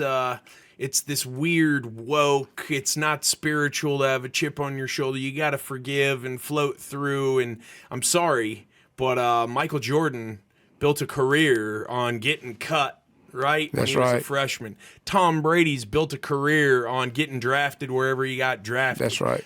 You got to use what you got to use as motivation. And a lot of the people who come in this studio have the chip on their shoulder, and they polish that bad boy up with Old English. Every fucking day, bro. They put Pledge on there and dust it every day. You know, bro, it's there, and they know, and it's a point of pride for them. That's right. When people in your hometown tell you, you know, who do you think you are? This isn't possible. This has been tried before. Do you even waste the time to argue with them? Or? I don't. I remember last year, this was last year, I set the goal for 2021. I didn't know how, when, or, no, 2022, my bad, 2022. I forget what year we're in. That was going to have a six-figure month. And it's not hard in our industry, but we live in shit markets. I live in a shit market in Mississippi. And we hit it early on. I was like, hell yeah. I posted about it on Facebook. I had one of them. He's a friend, but he's also like I guess him and his partner, like my biggest competitors that own this other storm restoration company around my area. Messaged me and said, take that off of Facebook. I said, why? He's here to be telling your people about your finances. I said, fuck that, son. I said a goal this year. I said, I hit that goal. I said, I want everybody to know about it. I said, be on the lookout for a six-figure week next. I didn't hit it, but we'll get it this year, without doubt. And it's not that I'm out bragging. I think, so I took this test. And it's like the five love languages or some shit. And I took it the first time, and it came out that my love language is affirmations. I didn't like that because I'm not really like, I don't like, you know, like that shit. But then I took it like 3-4 more times, and it came back affirmations every time. So I guess affirmations is something that I like, right? So I guess, I don't know. Yeah, words of affirmation, man. I'm sure you've read the 4 Agreements, too. That's a great book. Great book. Impeccable with your word doesn't just mean you always tell the truth. It also means that the way you speak to people. That's right. Speak to them in a way, right? Somebody who works for you, they're doing something wrong. It's not this, I'm going to dog cuss you down into a gopher hole. It's, hey, man, we can do better on this. What can I do to help? Let's get this job. And it's, again, that not you, not I, we. We, that's right. Let's go. Let's rally. Right? Let's circle the wagons. Let's make it happen together. That's right. There's just something different about that. And I think that's what my team likes about me. I don't ever say that they work for me. I tell them that they work with me. And I think that resonates really well with them. They like that shit. Because I don't look at it because I can't build a company by myself. I can't get to where I want to get by myself, and I know that. So it's not that it's my – I tell them this isn't just my company. This is our company, and we're going to build this motherfucker. Your journey through leadership, you know, building a team, especially when you've never run one before. Yeah. What was the beginning of that like for you? Rough. I come from a blue collar industry. I worked in refineries. They still live the old school mentality out there of either my way or the highway type mentality. Like you said, they'll cuss you like a fucking dog and don't give 2 shits about it. And that's the industry I came from. But through my personal growth, I learned that you can't treat people that way, bro. I don't like to be treated that way because I'm not the one to talk to like that because I'm not going to put up the shit. I'll just walk off a job. And I did. I worked off several jobs where somebody talked to me that way because I didn't give a shit. Nobody's going to talk to me like I'm a child. I'm a grown-ass man. And I wouldn't want to do that to somebody else, give somebody else that same feeling. It was rough, man. Like, I'm still growing as a leader. I'm trying to become a better leader every day. You come across struggles, you know, as a leader. One of them's like having your family work for you. He's my operations. My older brother's my operations guy, and it's a struggle because I got to separate from brother, and you know, to being his leader or his leader. So it's kind of a tough challenge for me in that aspect. And that's one thing I'm trying to grow on really this year is to kind of take the brother, especially when we're at work, take the brother out of it and say, okay, you're just my operations guy. And that way he gets treated as if, because sometimes I catch myself treating him like my damn brother and, you know, he's a family member. And not that it's okay, but it's just natural. That's how we did it our whole life. And I'm just trying to separate leader and brother on that aspect. And that's one thing I'm really strongly trying to work on this year. When you started hiring people, were there growing pains there? Did you hire people that you thought had potential? Maybe there were red flags. You hired them anyway. It ended up not working out. You had to move on. And have you learned about hiring people, the same thing that you learned about collaborating in business with people through partnerships, through the business networking stuff that we were talking about earlier, that, hey, I've gone through this before. I see that red flag, one more red flag, and I know I know the directions. Have you had those experiences? Yeah, I recently, matter of fact, the truck I'm in today, I just bought from my old sales manager because he just quit performing. You know, we've had the talks. You know, there's only so much you can do. There's only so much you can give them, but they just don't want to perform. They just don't want to perform. And I had to, early on, I seen the red flags and I kind of ignored them a little bit because I was desperate for employees. And going into this year, I realized as desperate as you are for employees, you can whatever they're not capitalizing on, you could probably get done yourself in a timely manner over them doing it over whenever the fuck they feel like it. So this year, I'm just going to fire fast. You know, we have our core values. If you don't, you know, hold up the core values. If you know, we hire off of personality. That's it. We don't hire off a skill set. We hire off personality. We have I don't know. I got a different those key predictive index tests. Yeah. So I got like a different personality. I'm not like your typical business owner. You know, I cuss like a sailor. Some people say, "Oh, that's not professional," but what is professional, man? I can help you with your problem. If you got a problem, I can help you through your problem. That's what professionalism is to me. Not because I say the word fuck or shit or whatever, because I'm trying to see what the hell wind damage is on a roof. That isn't professionalism. What it is, I'm gonna help you with your problem. So that's what professionalism is. And I think a lot of people resonate with that, especially being South Mississippi. They all cuss like sailors down there, even the preachers. It's crazy. Really? No, I don't know. I would believe it. Only if they Baptist, bro. Yeah. The core value piece, was that something that you had in place right when you started, or has that been something that you developed? Obviously, did you know all of them right at the beginning, or have you developed them now that you've got a year or two under your belt? Yeah, I developed them. I had like 3 of them, and then I just kind of developed, altered, took away some things that really embody our company. Our number one goal, our number one core value is always put the customer first. Because you get wrapped up in sales commissions and you see how much you're making, and some of these sales reps, especially after a big storm, they start focusing on the money, and they quit focusing on the clients. And we just want to make sure that we keep our customers first and their best interest. Clients pick up on that really fast, especially this day and age. They pick up on it super fast. Yeah. So we try to make sure our sales reps really remember that it's moving forward is to keep the clients first. Your efforts to optimize the culture in your company, that's it's something that every guru, mentor, business coach will tell you. It's got to start with culture, all of that. You could have the best culture in the world, but if you're not closing deals and finding new business, that's right, you're going to die. Fast. I know they go hand in hand, but would you rather, if you had to, gun to your head, we're going to optimize sales or we're going to have a badass culture right out of the gate? Don't you think you have to go at the sales? Sales solves all problems. Every single one, every single time. That's right. It solves any problem you have. The business that isn't selling and growing is the business that's dying. Exactly. If you're just a 7-Eleven on the corner, but you're not bringing in new, it's the stuff on the counter that makes them the most money. That's right.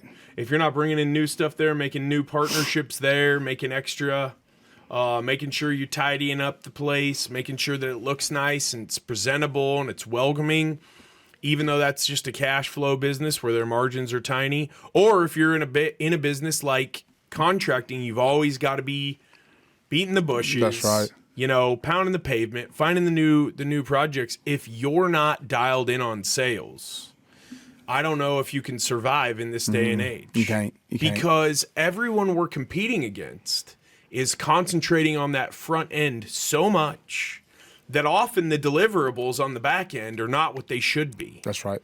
And while it's great to have an awesome deliverable, a really, really good product, a roof that is better installed than any of your competitors, if you can't communicate that on the front end, they're never going to find out about how good your deliverable is. That's right. And you can always improve your deliverables. Am I saying go be a con man and sell something you can't deliver? No. What I am saying is you got to get out there. You got to meet new people. You got to be networking. You got to be selling any way you possibly can. And then you can always improve on the back end. Exactly. The networking, the social media part, was that something that you started in 2017, your focus on social media? Yeah, there was a guy here in Dallas. I went to a social media mastery that he put together. And I was really just going to it because, like I said, I always had like a good amount of followers or people on Facebook just from like the fight days, right? And that's what kind of people that kind of gravitated to me. So I wanted to kind of like learn more about social media, how I could market whatever the fuck I was going to market. And went to it, and that's kind of where I learned a lot of it at. And then throughout that mentorship group, I learned about social media a lot. And now I just really indulge in it. My content is, my video content is kind of slacked a little bit. But Facebook's like my go-to platform, and then everything else kind of gets trickled to, which I hate. I wish I just was able to consistently post to all. We've talked about that, but then we're going to get that fixed. Yeah, I think we might be able to help you out with that. Yeah, so we'll get that fixed. Yep. So just post more consistently on my other platforms, YouTube, TikTok. I used to have a big TikTok following until they fucked me over. What, they didn't like something you put up or something? All right, so it wasn't intentional, but this was through 2020. This wasn't intentional, but I had started this page, and then it ended up being more of political humor towards the Democratic Party, right? It was like a pro-Trump, pro-conservative, How dare you? Yeah, I know, right? How So it was just more for shits and giggles. And up until the election, we were doing really good with our engagement. I think we done racked up about 90,000 followers. And then the election came through, and all my content was suppressed. Everything. I was still posting, but everything was suppressed. I was barely, some videos might get 10,000 views. Before that, I was getting into the 6 figures, 7 figures. I had quite a bit of, 2, 3, 4 million view videos. And anyway, then the inauguration happened. I posted the video. I remember it was January 8th. I was in Jackson doing a post-construction cleanup job. And I posted a video, and it was at lunchtime. I checked my phone, and I was trying to see, maybe I got some video views or something, kind of see what my likes and shit were at. And it said, account disabled. I said, well, I'll try to log back in. Account disabled. Try to reset my password. It wouldn't let me reset my password. I had another page I had built that for me and my fiance. It was just basically me pranking her. It was just me pranking her. Had like 23,000 followers on it. Wasn't much. And then they banned that page as well. So I got home that night, and I created a new account with an email that I generated just right then and there. And I went to log in. They banned that account. They put a block on my phone somehow. I couldn't even log into the app on my phone. I had to get a new phone. I didn't get a new phone until like 6 months later because I just got that new iPhone. And 6 months later, I got a new phone, and I was able to get back on TikTok. Weird. It was really weird.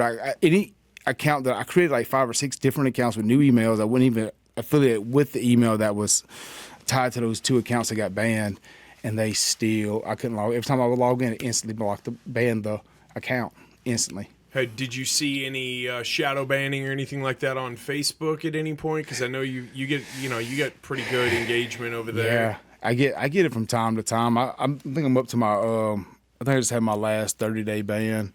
I think the next one's a 45-day. They might hit me with. I don't know if that's. Oh yeah. Because I got a saying to cut them at the ankles, and I guess Facebook think that's like some kind of threat or something. I don't know. Oh. It's like if somebody's like gives you too many red flags, just cut them at the ankles. It kind of shows what kind of character they have. Yeah, either they're going to fight, they're either going to lay there and bleed out, or they're going to fight to get up and show you that Yeah, that's a little violent for that. For that yeah, big tech. So Facebook that has got me a few bans on Facebook. But aside from that, that's about the only thing I see.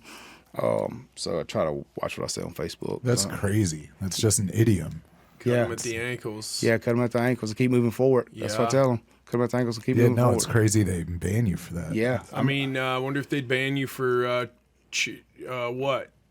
chop them off at the knees too. That's another just colloquialism. Yeah, that was that's what they kept hitting me with bans for that. Wow. It's crazy. Yeah, you get, because you create quite a bit of edge rank for yourself there and get some pretty good inbound leads and work.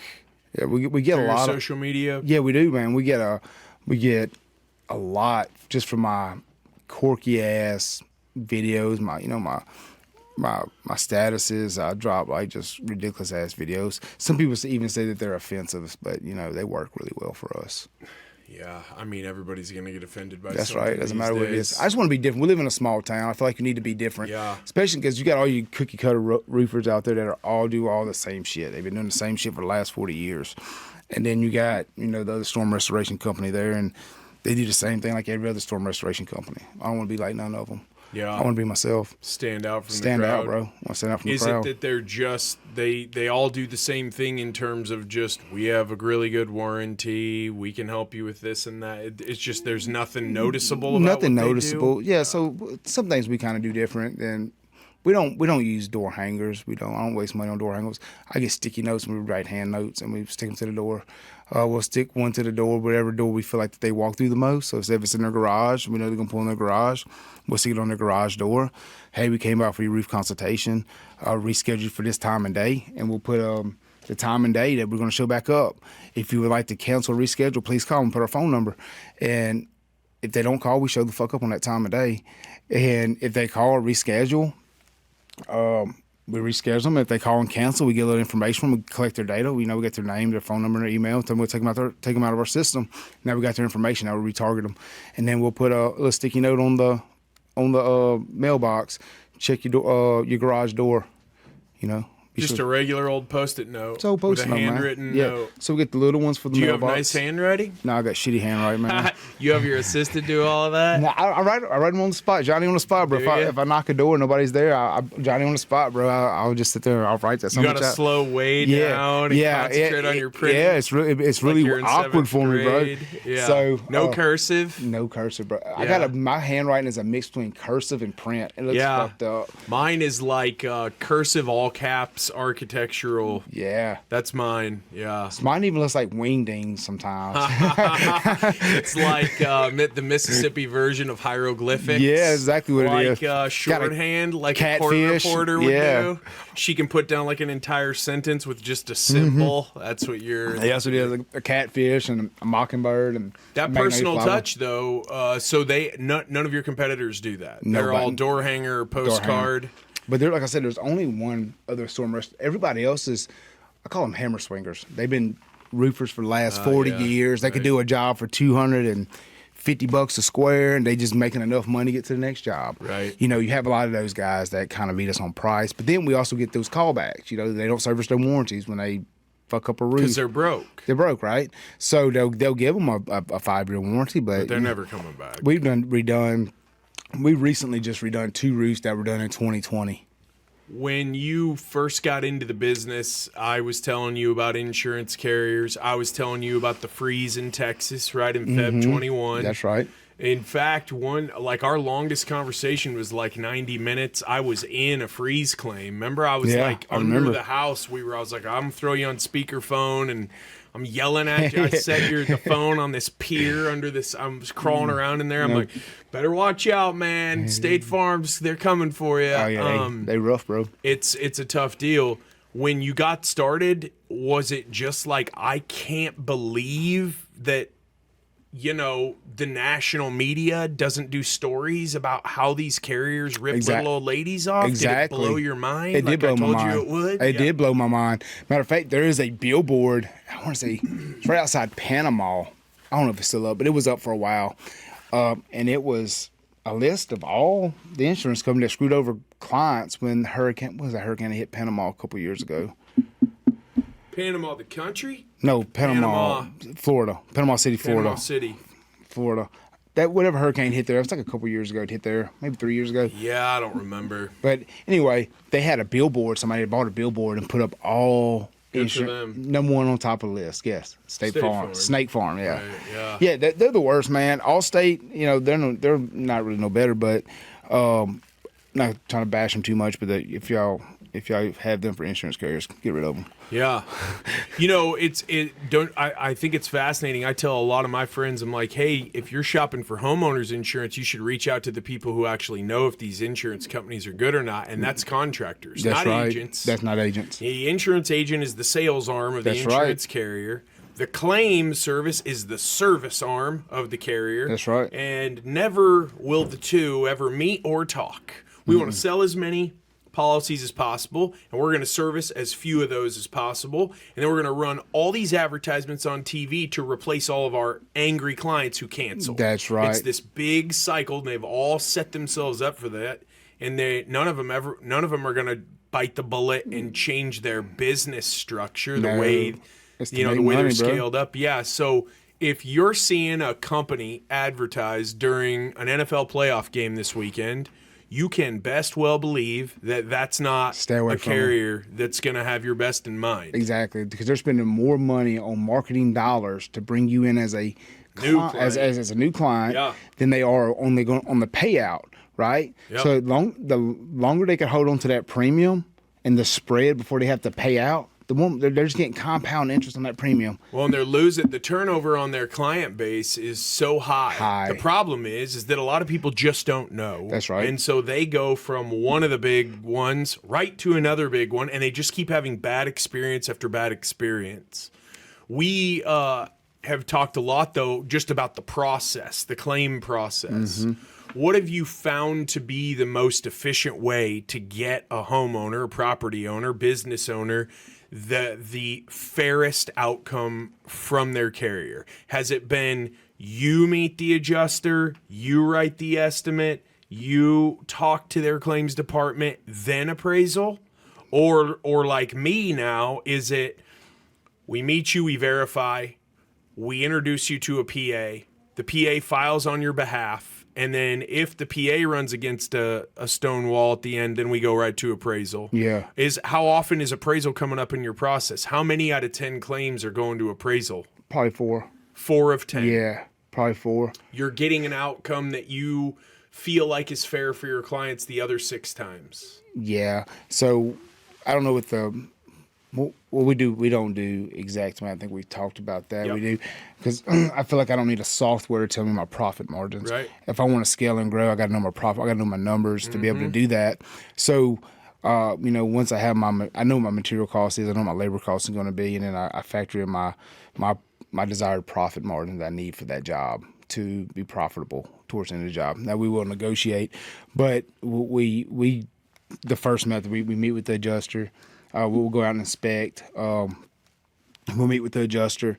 We'll go through that process, and we'll see. We let the insurance company send us the estimate first, and see what they're going to pay. If we run the numbers and we feel like the numbers are fair, we don't.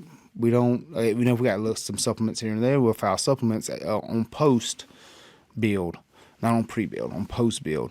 And then in the event that those supplements don't get paid for, so say I tell you a bad one right now. It's Farm Bureau. They're really, really bad. I don't know about here in Texas, but in Mississippi, they refuse to pay for new drip edge. They refuse to pay for flashings. Stuff no of that nature. overhead and profit. No O&P. Yep. Right. So they'll even bully clients. I've found out of appraisal. Tell the client, well, this and that, and if we don't agree, you're going to be stuck with the bill, and on and on. Right. All of this bullshit misinformation, which, bottom line, doesn't have the best interest of the homeowner in mind at all. Not even close. Not even close. They're worried about their own pockets, lining their own pockets. And, we'll go through appraisal. We'll go through a post-construction appraisal, which is fairly easy at that point because I have an appraiser in Louisiana that he charged me like $500 to do a post-construction appraisal. Basically just sends it to him and says, hey, this shit's done, pay for it.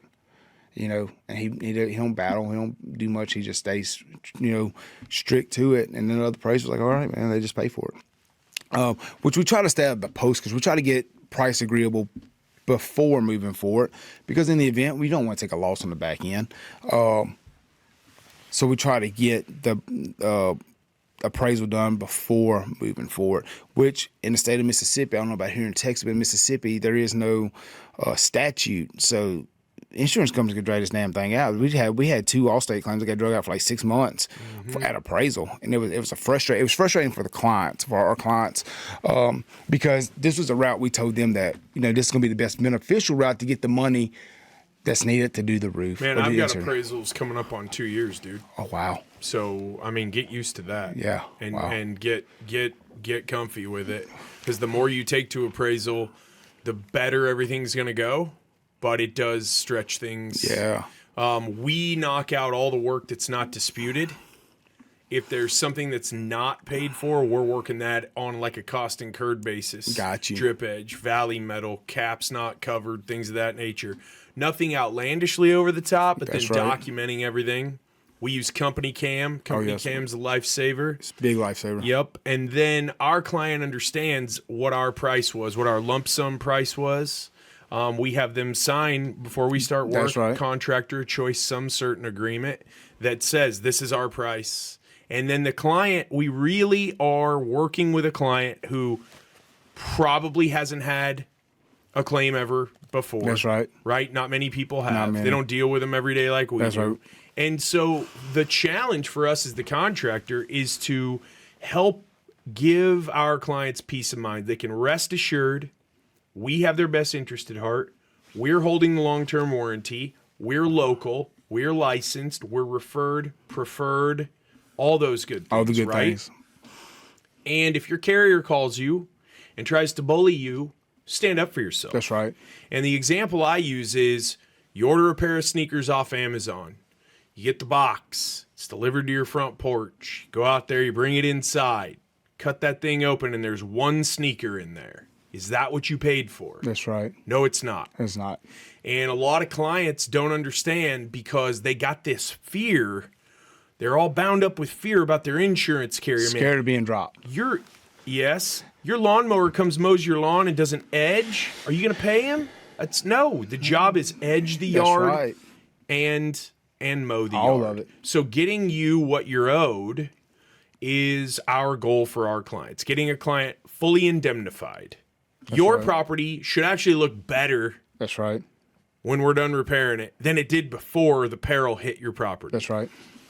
What's your journey been like with the customer service side of things? Is it just you just started at the kitchen table? It's Bubba Malbrough sitting across from you telling you what he's going to do for you. I stand behind it. You have my word, and you can rest assured I have your back. Have you had growing pains with difficult clients who they change their tune or they get scared halfway through? What's your experience been on that piece of it? That's the hardest part of this business, in my opinion. It is. So we try to sell everything on the upfront roof consultation. We try to we essentially tell them what the insurance company is going to say whenever they call, when they get our estimate, or if they send it in and we hit a counter estimate. And it happens to say the way you say every time, doesn't it? It's like you're an Old Testament prophet, like you're Elijah, and you're going, "This'll happen." That's right. And then this happens. It happens exactly every the time. way you say it. And then that builds a big trust right there. But then you have people. It doesn't matter how much value you give some clients and some people. They are who they are at their core. Right? They'll get the check, and then they got tight grip on it. They want, for some reason, I don't know why homeowners think they got to pull in 3 estimates to move forward with a claim. Well, my insurance company said that you need to get 3 estimates. No, I'm sure they did, because they want you to go with the cheapest person. I'm sure they do, but some difficult clients, man, we just have to go back, and we go back to the drawing board, go back to our first consultation, go back to our first conversation. Hey, remember we said this, and this? Hey, look, I don't know if you remember, but we did, sign this right here. Remember, let's go over this, agreement again. And that kind of pulls them off the edge a little bit. Then you just got them people that are just hard asses. I call them, we had one of them, God, man, she was so difficult. And it's just who she was as a person, man. It was a personality thing for her. It wasn't nothing we did. It was just how she was as a person. And, you just try to be as polite as possible, do whatever. If it's within our work scope, we'll do it. You know, if it's not within our work scope, hey, look, that's not what we signed up for here. Look, this is what you signed. This is the work we agree we're going to do. You know, and it just keep moving forward. In the process of building your contracting company, since you had construction experience, but it's this claim processing that's the riddle. That's right. You know, people can't quite wrap their arms around how comprehensive the quantity of work processing one claim is. I know, man.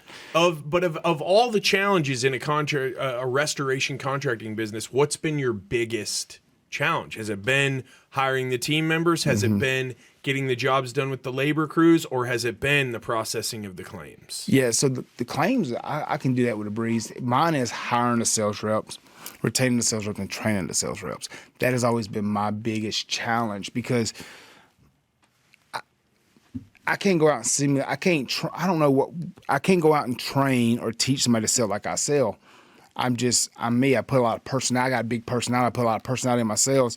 All my clients say, man, you're really enthusiastic about this. I just said, yeah, man, it's just who I am. I have a big personality. When you hire a sales rep, we don't have that personality. That's why we start hiring off of personality now. You got to send them out now. And I got to we go through our training, and then we go do our hands-on training.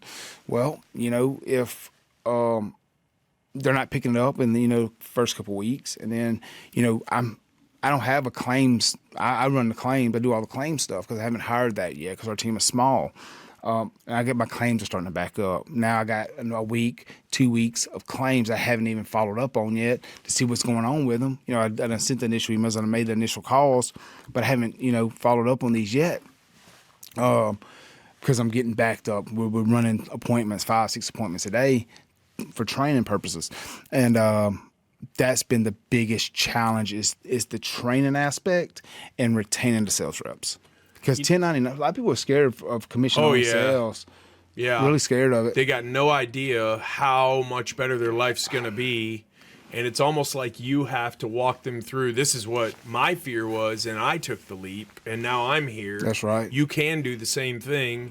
If we ride shotgun on this, we're gonna make it together, but you got to give it a shot. Gotta give it a shot. This is not. It's a lot like content creating. You can't go on Facebook if you've never been on Facebook and put up 3 posts in a week and think you're gonna get 10 jobs from that, That's and right. then quit. Quit. What has your social media training taught you about business? Because the social media training that I know you got, I never went to one of those events, but I know exactly what that guy teaches is all about consistency and creativity. You're marketing yourself, you're branding yourself, personal branding, bro. but you can't lose.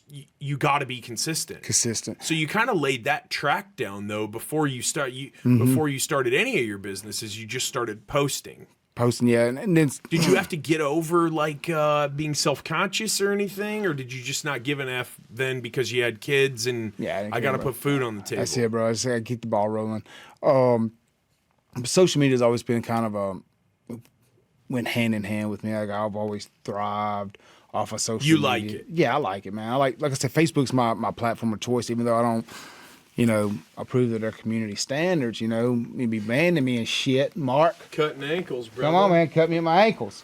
But, yeah, so but I've gotten to a points where I get really burnt out on it. You can go through my whole feed. You go back 2 years, you'll see when I'm on firing on all cylinders, and I just get burnt out on it. I would post once a day, maybe once every other day. And I would either get really, really busy, and I was just so focused on the task at hand that social media was on the back burner, or I just got really just brain fog and I couldn't think of some good content to put out. So I just didn't post at all. And I've went through those struggles over the past few years. When you're in that brain fog, when you got like that, it's like writer's block. Yeah, like a writer will get, right? You don't feel creative or motivated about it. What kind of tips and hacks can you give the young dudes who watch this podcast about how you got yourself out of that? Was it just I don't give a dang what I have to post today, if it's a flat tire or a ribeye steak or a pretty girl, that's right, or a bald eagle, I'm posting something, or what? How do you get yourself out of that funk? I got to a point. I read a post, and it was about storytelling. And if you go back to some of my older posts, I don't do too much of it now. I do more motivational now. I got to where I was wanting to tell a lot of stories about either my childhood and that kind of, and then the engagement. I know people, I would get like an adrenaline high off of the engagement. And it was like, okay, well, I'm putting good content there. A lot of people are engaging with my post, and I would get that high. It was like a dopamine rush for me. So I was like, okay, I'm gonna do it again tomorrow. And then I would say, okay, what's another good story that has happened in my life that I could put out into the world that's going to give people value. And also give my dopamine rush. I know it sounds weird, but that's what it was. It was a dopamine rush for me. If you get that mental fogginess, I would look back at your life. What are some trials that you went through in life that you think, however you came out of it, whatever the outcome was, how can you help somebody with your story? And I think storytelling is powerful. It's like no different than if I asked you what your favorite color was, and you tell me it's yellow. More likely, probably won't remember it in a year. But if you tell me it was yellow and here's why it's yellow, and you tell me a story why your color is yellow, then I would more likely remember that color. Yeah, right. People really do identify with stories. Yeah. They also identify with people who they feel either or people who they find to be almost I don't know, like a sorbic. Like they don't like you, but they look at all your stuff still. I call it irritainment, right? It's not entertainment. It's like they look at your stuff just to get irritated. I guess because anger adrenaline, and we both know, is the best drug on the planet. Absolutely. I haven't tried all the drugs. I'm probably not gonna try all the drugs. I'm probably going to stick with what I've already tried, but anger adrenaline is rad. Little kid with that. You could flatten a bully with that. That's right. So I don't know why that is, but when people do dial in on you with the hate, do you just rise above that? Oh, yeah. Does it bother you at all though? Not Because at I all, see bro. some people say stuff on your posts, and I'm just like, what a tool. Yeah. You know? God bless. It don't bother me, man. It's engagement. It don't bother me at all. So it's engagement. Any publicity is good publicity. That's what I say, bro. I get people talk shit about me all the time. We got the bearded Jerry Jones over Yeah, here. man. People talk shit about me all the time, bro. And I'm cool with it. I'm like, hey, because here's the thing. If this person talks shit, this motherfucker is. They come to your social media. 3 of those people might resonate with who you are as a person. And yet it is very right? I mean, most of what you do, I mean, since I've met you, we followed along, helped each other out, and all that on social media, and we post very similar things, motivational things, mindset things that really are keeping us going. That's right. More than anything. And if someone's drawn to that, great. If someone doesn't like it and it's shut up with the positivity, wow. Yeah. Sounds like you're having a great week. Yeah, man. Keep after it. But if it's not something you like, because some business owners, I was at Ryan's event last night telling people how video. If it's not something you like, you could probably find someone to help you out with it. Because I know there's guys, I hate it. I'm not going to do it because I hate it. Well, I'm not a big bookkeeping and admin guy. Ooh, me either. Yeah, but I like to do other things that bookkeeping and admin people don't like to do. That's right. So what if, novel effing concept, I am over here doing the stuff I like to do that keeps my fire burning, and then maybe I'm going to help somebody make a living doing something they like to do, and they're helping me out with something I don't like to do. That's right, bro. The mistake would be, right, for young contractors just not doing anything on social media, That's right? I agree. I think if you're young, you're vibrant, you got a good personality, you can engage with, say if you go out to a social gathering and you can engage with people really easy, or you can go to a sale and you can engage with that client really easy, then you can get on Facebook, Instagram, TikTok, and make video content or content really easy. Just whatever you're doing there, just simulate it into whatever post, whether it's a video or a status or a meme or whatever the fuck you want to use, and then just send it out to the universe. People's going to resonate with it. And when you are curating what you're going to put up, now that it's just kind of ingrained into your business process, whenever you're using social media, not letting social media run your life. You're running it. Are you going through there looking, oh, that's cool. That's a great photo. That's a great idea for a meme. That's a really good quote. Is that what you're, and screenshotting it, making lists and things like that? That's what I do, man. I make a lot of my own memes. I make a lot of my, I do a lot of thinking when I drive. I hardly ever listen to the radio. I do, but I quit listening. I do a lot of thinking. So when I'm thinking, if I think of something that I resonate with really well, I'm like, well, fuck, somebody might resonate with that really well. Well, Facebook has a thing now. I go just put the post on Facebook and I schedule for when it's going to be posted. I just schedule my post now. It's because I might think of, 4 or 5 pieces of content. How do you do that? That's in settings? Yeah, so you can go to a change it over to a professional dashboard or professional. On your desktop, probably. On your desktop, yeah. You can set it to a So it's a business page? Or it's a personal page. It's a personal page. Dashboards, the professional dashboard. Yeah. So it's a professional dashboard. It shows you, you follow in. It's kind of like set up kind of like Instagram in a way. And then when you go in here and you make your post, you can make your post and you can hit schedule right there. There you go. And then, so I might come up with like 3 or 4 pieces of content within like an hour. I used to be like, all right, I'll remember to post that later. And I would forget what the fire. I was like, man, that was good. Well, yeah, you're probably out putting out a fire. Yeah, and I'd be like, I'm trying to make payroll. Trying to make payroll, boy. Everybody wants to be paid on Fridays. That's right. That's right. But yeah, so that's what I do now because I know I'll forget if I don't post it right. That's a really good helpful hack for our young contractor dudes. Schedule that shit. Schedule it out. Schedule it out, bro. If you think of something, you might think, or you might film a video. So 10 pieces of content would be 2 per day, Monday through Friday. Yeah. And then you could schedule them. When do you schedule them on Facebook? What time of day do you normally So I try to get one in between 6 and 8. I try to get one in between 12 and 2. And I try to get one in between 6 and 8 at night. I try to get 3 of them in a day. But it don't have to be that way. It could be 2 a day. That's just what I do because that's just what I learned in those time frames. Because typically in the morning, before people are getting ready for work, they're scrolling on Facebook. So that's between the waking up. I mean, everybody wakes up and rolls on grass. That son of a bitch, Yeah. My first one, then lunchtime, 12 to 2. People are at lunch, they're scrolling, they're eating their salad or, whatever the hell they eat for lunch. And then at night, you're getting home from work, you're winding down from 6 to 8. So, they're scrolling Facebook, maybe, drinking a little tequila, a Pabst Blue Ribbon, and they're scrolling through Facebook. So that's why I scheduled them times. The key, though, to what you said is that you do it 3 times a day because that's what you learned. That's right. And I know for a fact you've had to pay thousands of dollars to be involved to learn some of these That's things. right. And I know other people do too.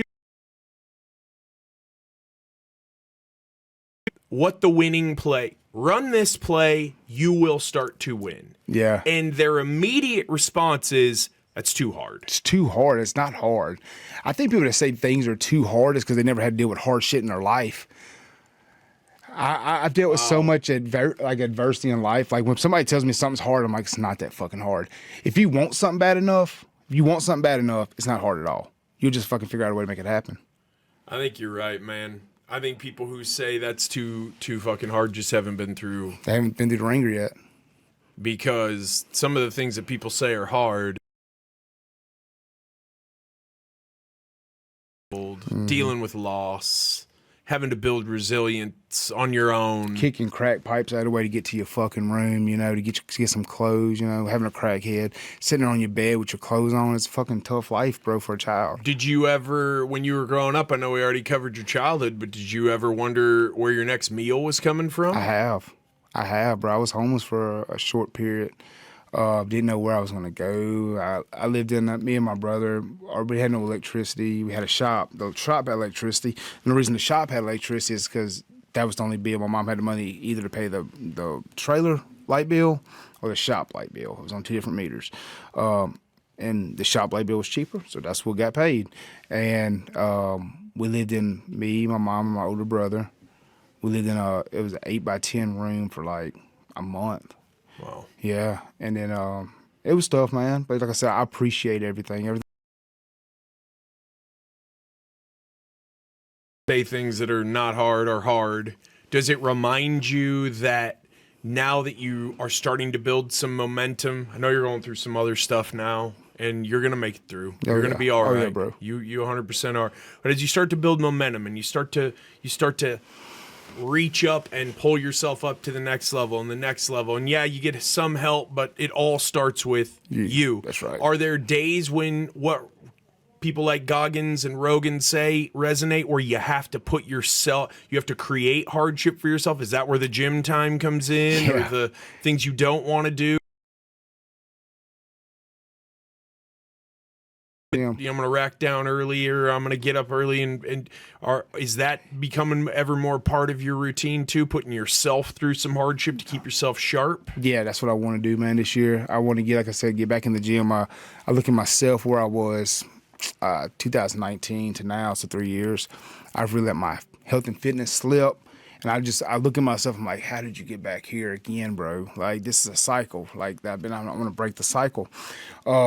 So I know getting back to where I want to be, and I got a time frame I want to do it in, and I know to get it done in that time frame, it's going to take a lot of fucking just work, a lot of hard work. Cause I've done it before. I've put in the work in a 3-month period, a 12-week training camp, and got to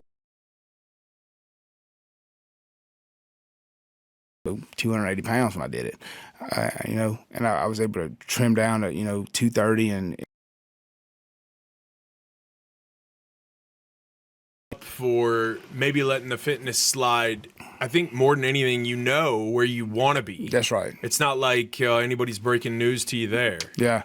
It's a fight or flight situation when you start a new business, man. It is literally putting one fire out while another is being started that you had no idea was even possible. I know. It's people who seem great holding back money. That's right. It's people who you trusted burning you, abandoning you. It's all of those things all rolled into one when you're trying to build a team. I know there's people out there who are running their own business who are like, I'm not hiring anybody. I know a lot of them too. And I get it. Believe me, I get it. I've thought to myself numerous times, I'm gonna shut this all down, just go back to the beginning, to the genesis. I had that thought about 3 weeks ago. Yeah. It's about that long-term goal. That's right. And as you start to get fitter and you start to feel better, it's going to translate to everything else you touch too. That's because right. the people around you are going to take notice. Whether they say anything or not, they're going to take notice. Yeah. You know what I mean? That's right. And your confidence will go up. Even though you already have confidence, it's not fake. It's like you that shit's bought and paid for numerous times over. But the dividends, especially as you do approach 40, the dividends that getting fit are going to pay you back in 5 years, 10 years, 15 years. You're going to look back and go, that was the best investment I made. That's right. I've found that the more time I spend working on myself, so whether it's biohacking stuff, fitness stuff, nutrition stuff, the more time I spend on that, the better. For some reason, everything else just starts. Now, you can't just dial it in and play Fortnite all day and expect your shit to run. That's just not how it works. I understand that. But you're never going to do that anyways, just like I'm not. I'm always engaged. I can't wrap my mind around how grown men just go home and sit down in front of a video game. Is that a thing now? It has to be. Yeah, bro. Because have you seen unemployment numbers recently? I know a bunch of grown ass men, my age men, in their late 20s, early 30s, bro. That's what they do, and they get home from work.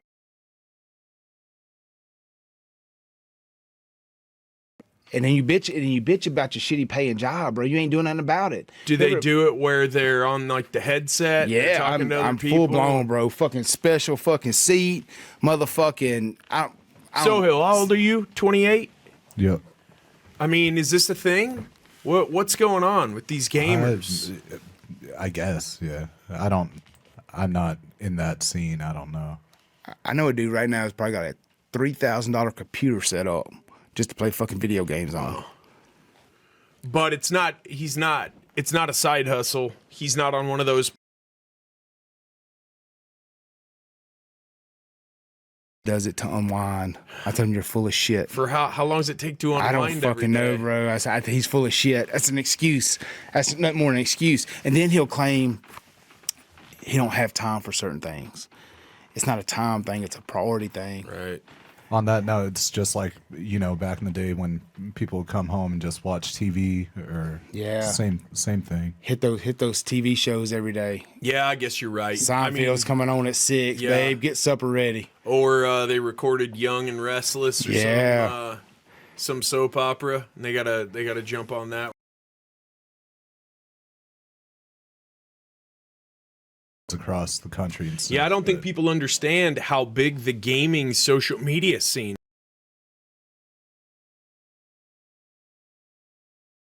Messaging, networking, people meet romantic partners that way. Jesus, I'm jealous because I have friends who like maintain relationships. We used to go to college together, live together, and they are still super close because they play every day. Wow. But what's their game of choice? What are the big games these days? I don't remember. League of Legends. What was the one with the dude with the hood that they made a movie out of with Michael Fassbender? Assassin's Creed. There you go. That's it. Is that big? Call of Duty is big. Call of Duty. Yeah. Call of Duty. I always use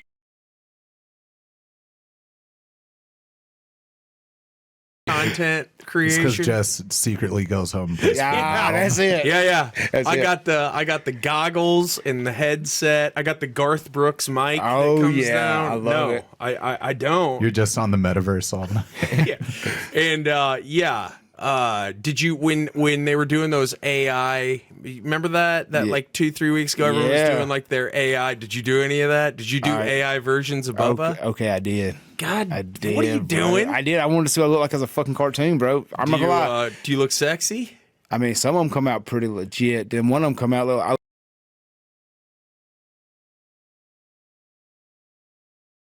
So that's exactly what the fuck I look like. I was like the head. They do? They tell you look like a gorilla? Bro. I'm cool with it though, because I could kind of see it. Yeah, I can kind of see it. I can kind of see it. I can kind of see it. Gorillas are savage, bro. Oh, bro. So I'm cool with it. The gorilla, the orangutan. Oh man, it's so much to rip you apart. It's just unbelievable. We think we're strong after we go push some weights around. Yeah.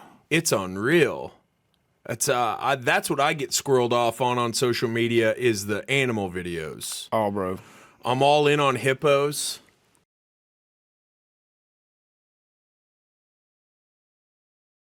Mammal. Really? Yeah, the only other living thing that kills more people is like insects. I mean, they kill more people than snakes, sharks, lions. I didn't know that. Hippos are at a new level. I'm digging. But everybody thinks, thank you, brother. Everybody thinks they're, these jolly, happy, cute. They will fuck you up. Put a hole in your ass from teeth. Yeah, they will stomp a mud hole and laugh all the way to the bank. I'll just be on there going, what? No. I don't really like the ones that are like super violent. Yeah. But if like a zebra fights off a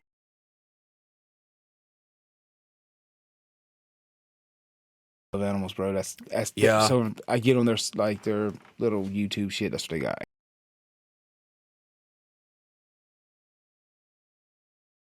Don't do YouTube too much anymore. There we go. He is a gamer.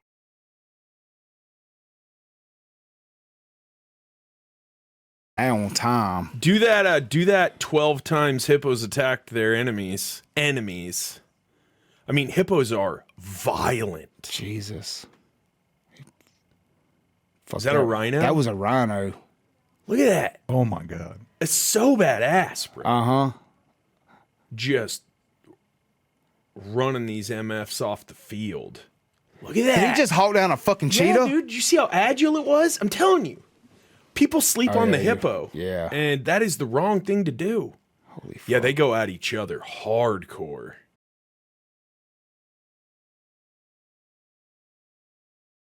I feel like that's what people think of when they think of the hippo, and they're like so approachable, you would think. Look at that. Look at that. Game over for that line. Poor Simba. Nala gets ripped to pieces. You calling out all the names from Lion King. Oh, Zabanya. Who's the Elton John sang that song for that movie. Remember Circle of Life? Yeah, he did. From the day we arrive on the planet. Should I sing the whole thing, Sohill? You can make it all into a clip. We're going to get a copyright strike. It's too good. Damn it. Yeah, bro. Yeah. Get a letter in the mail. Well, brother, you drove all the way here, 6.5 hours. Yes. Into the great, when you crossed over the border from Louisiana into the great state, Yes. did the air just hit your lungs a little fresher? My truck instantly quit stinking. Like it was crazy. I appreciate your time. Absolutely appreciate I'm glad. you. Yeah, I'm glad we got to get together, man. You know I have your back always. I know, bro. Thank I you, buddy. appreciate you, Love man. you, man. Appreciate you. That was awesome. I hope you enjoyed it as much as I did. I love sitting down with other passionate DIY people and talking to them about what makes them tick, talking to them about the chip on their shoulder, talking to them about things that have them down right now that they're working through and things that got them down in the past that they worked through to win. Yeah, we can sit around and talk about our trauma and cry and whinge and moan and complain all day long, sure. We can talk about the problem for a minute, but let's focus on the solution. There's a better life out there to be lived. We know it. We all do. It just comes down to going out there and getting it for ourselves every single day. Hope you enjoyed the podcast. If you know somebody who should jump on the JMP with me, definitely DM me through Instagram at Jess from the Northwest. Drop a comment. Please like and subscribe, and I'll see you guys next week for the next episode of the Jess Marshall Podcast. See y'all later.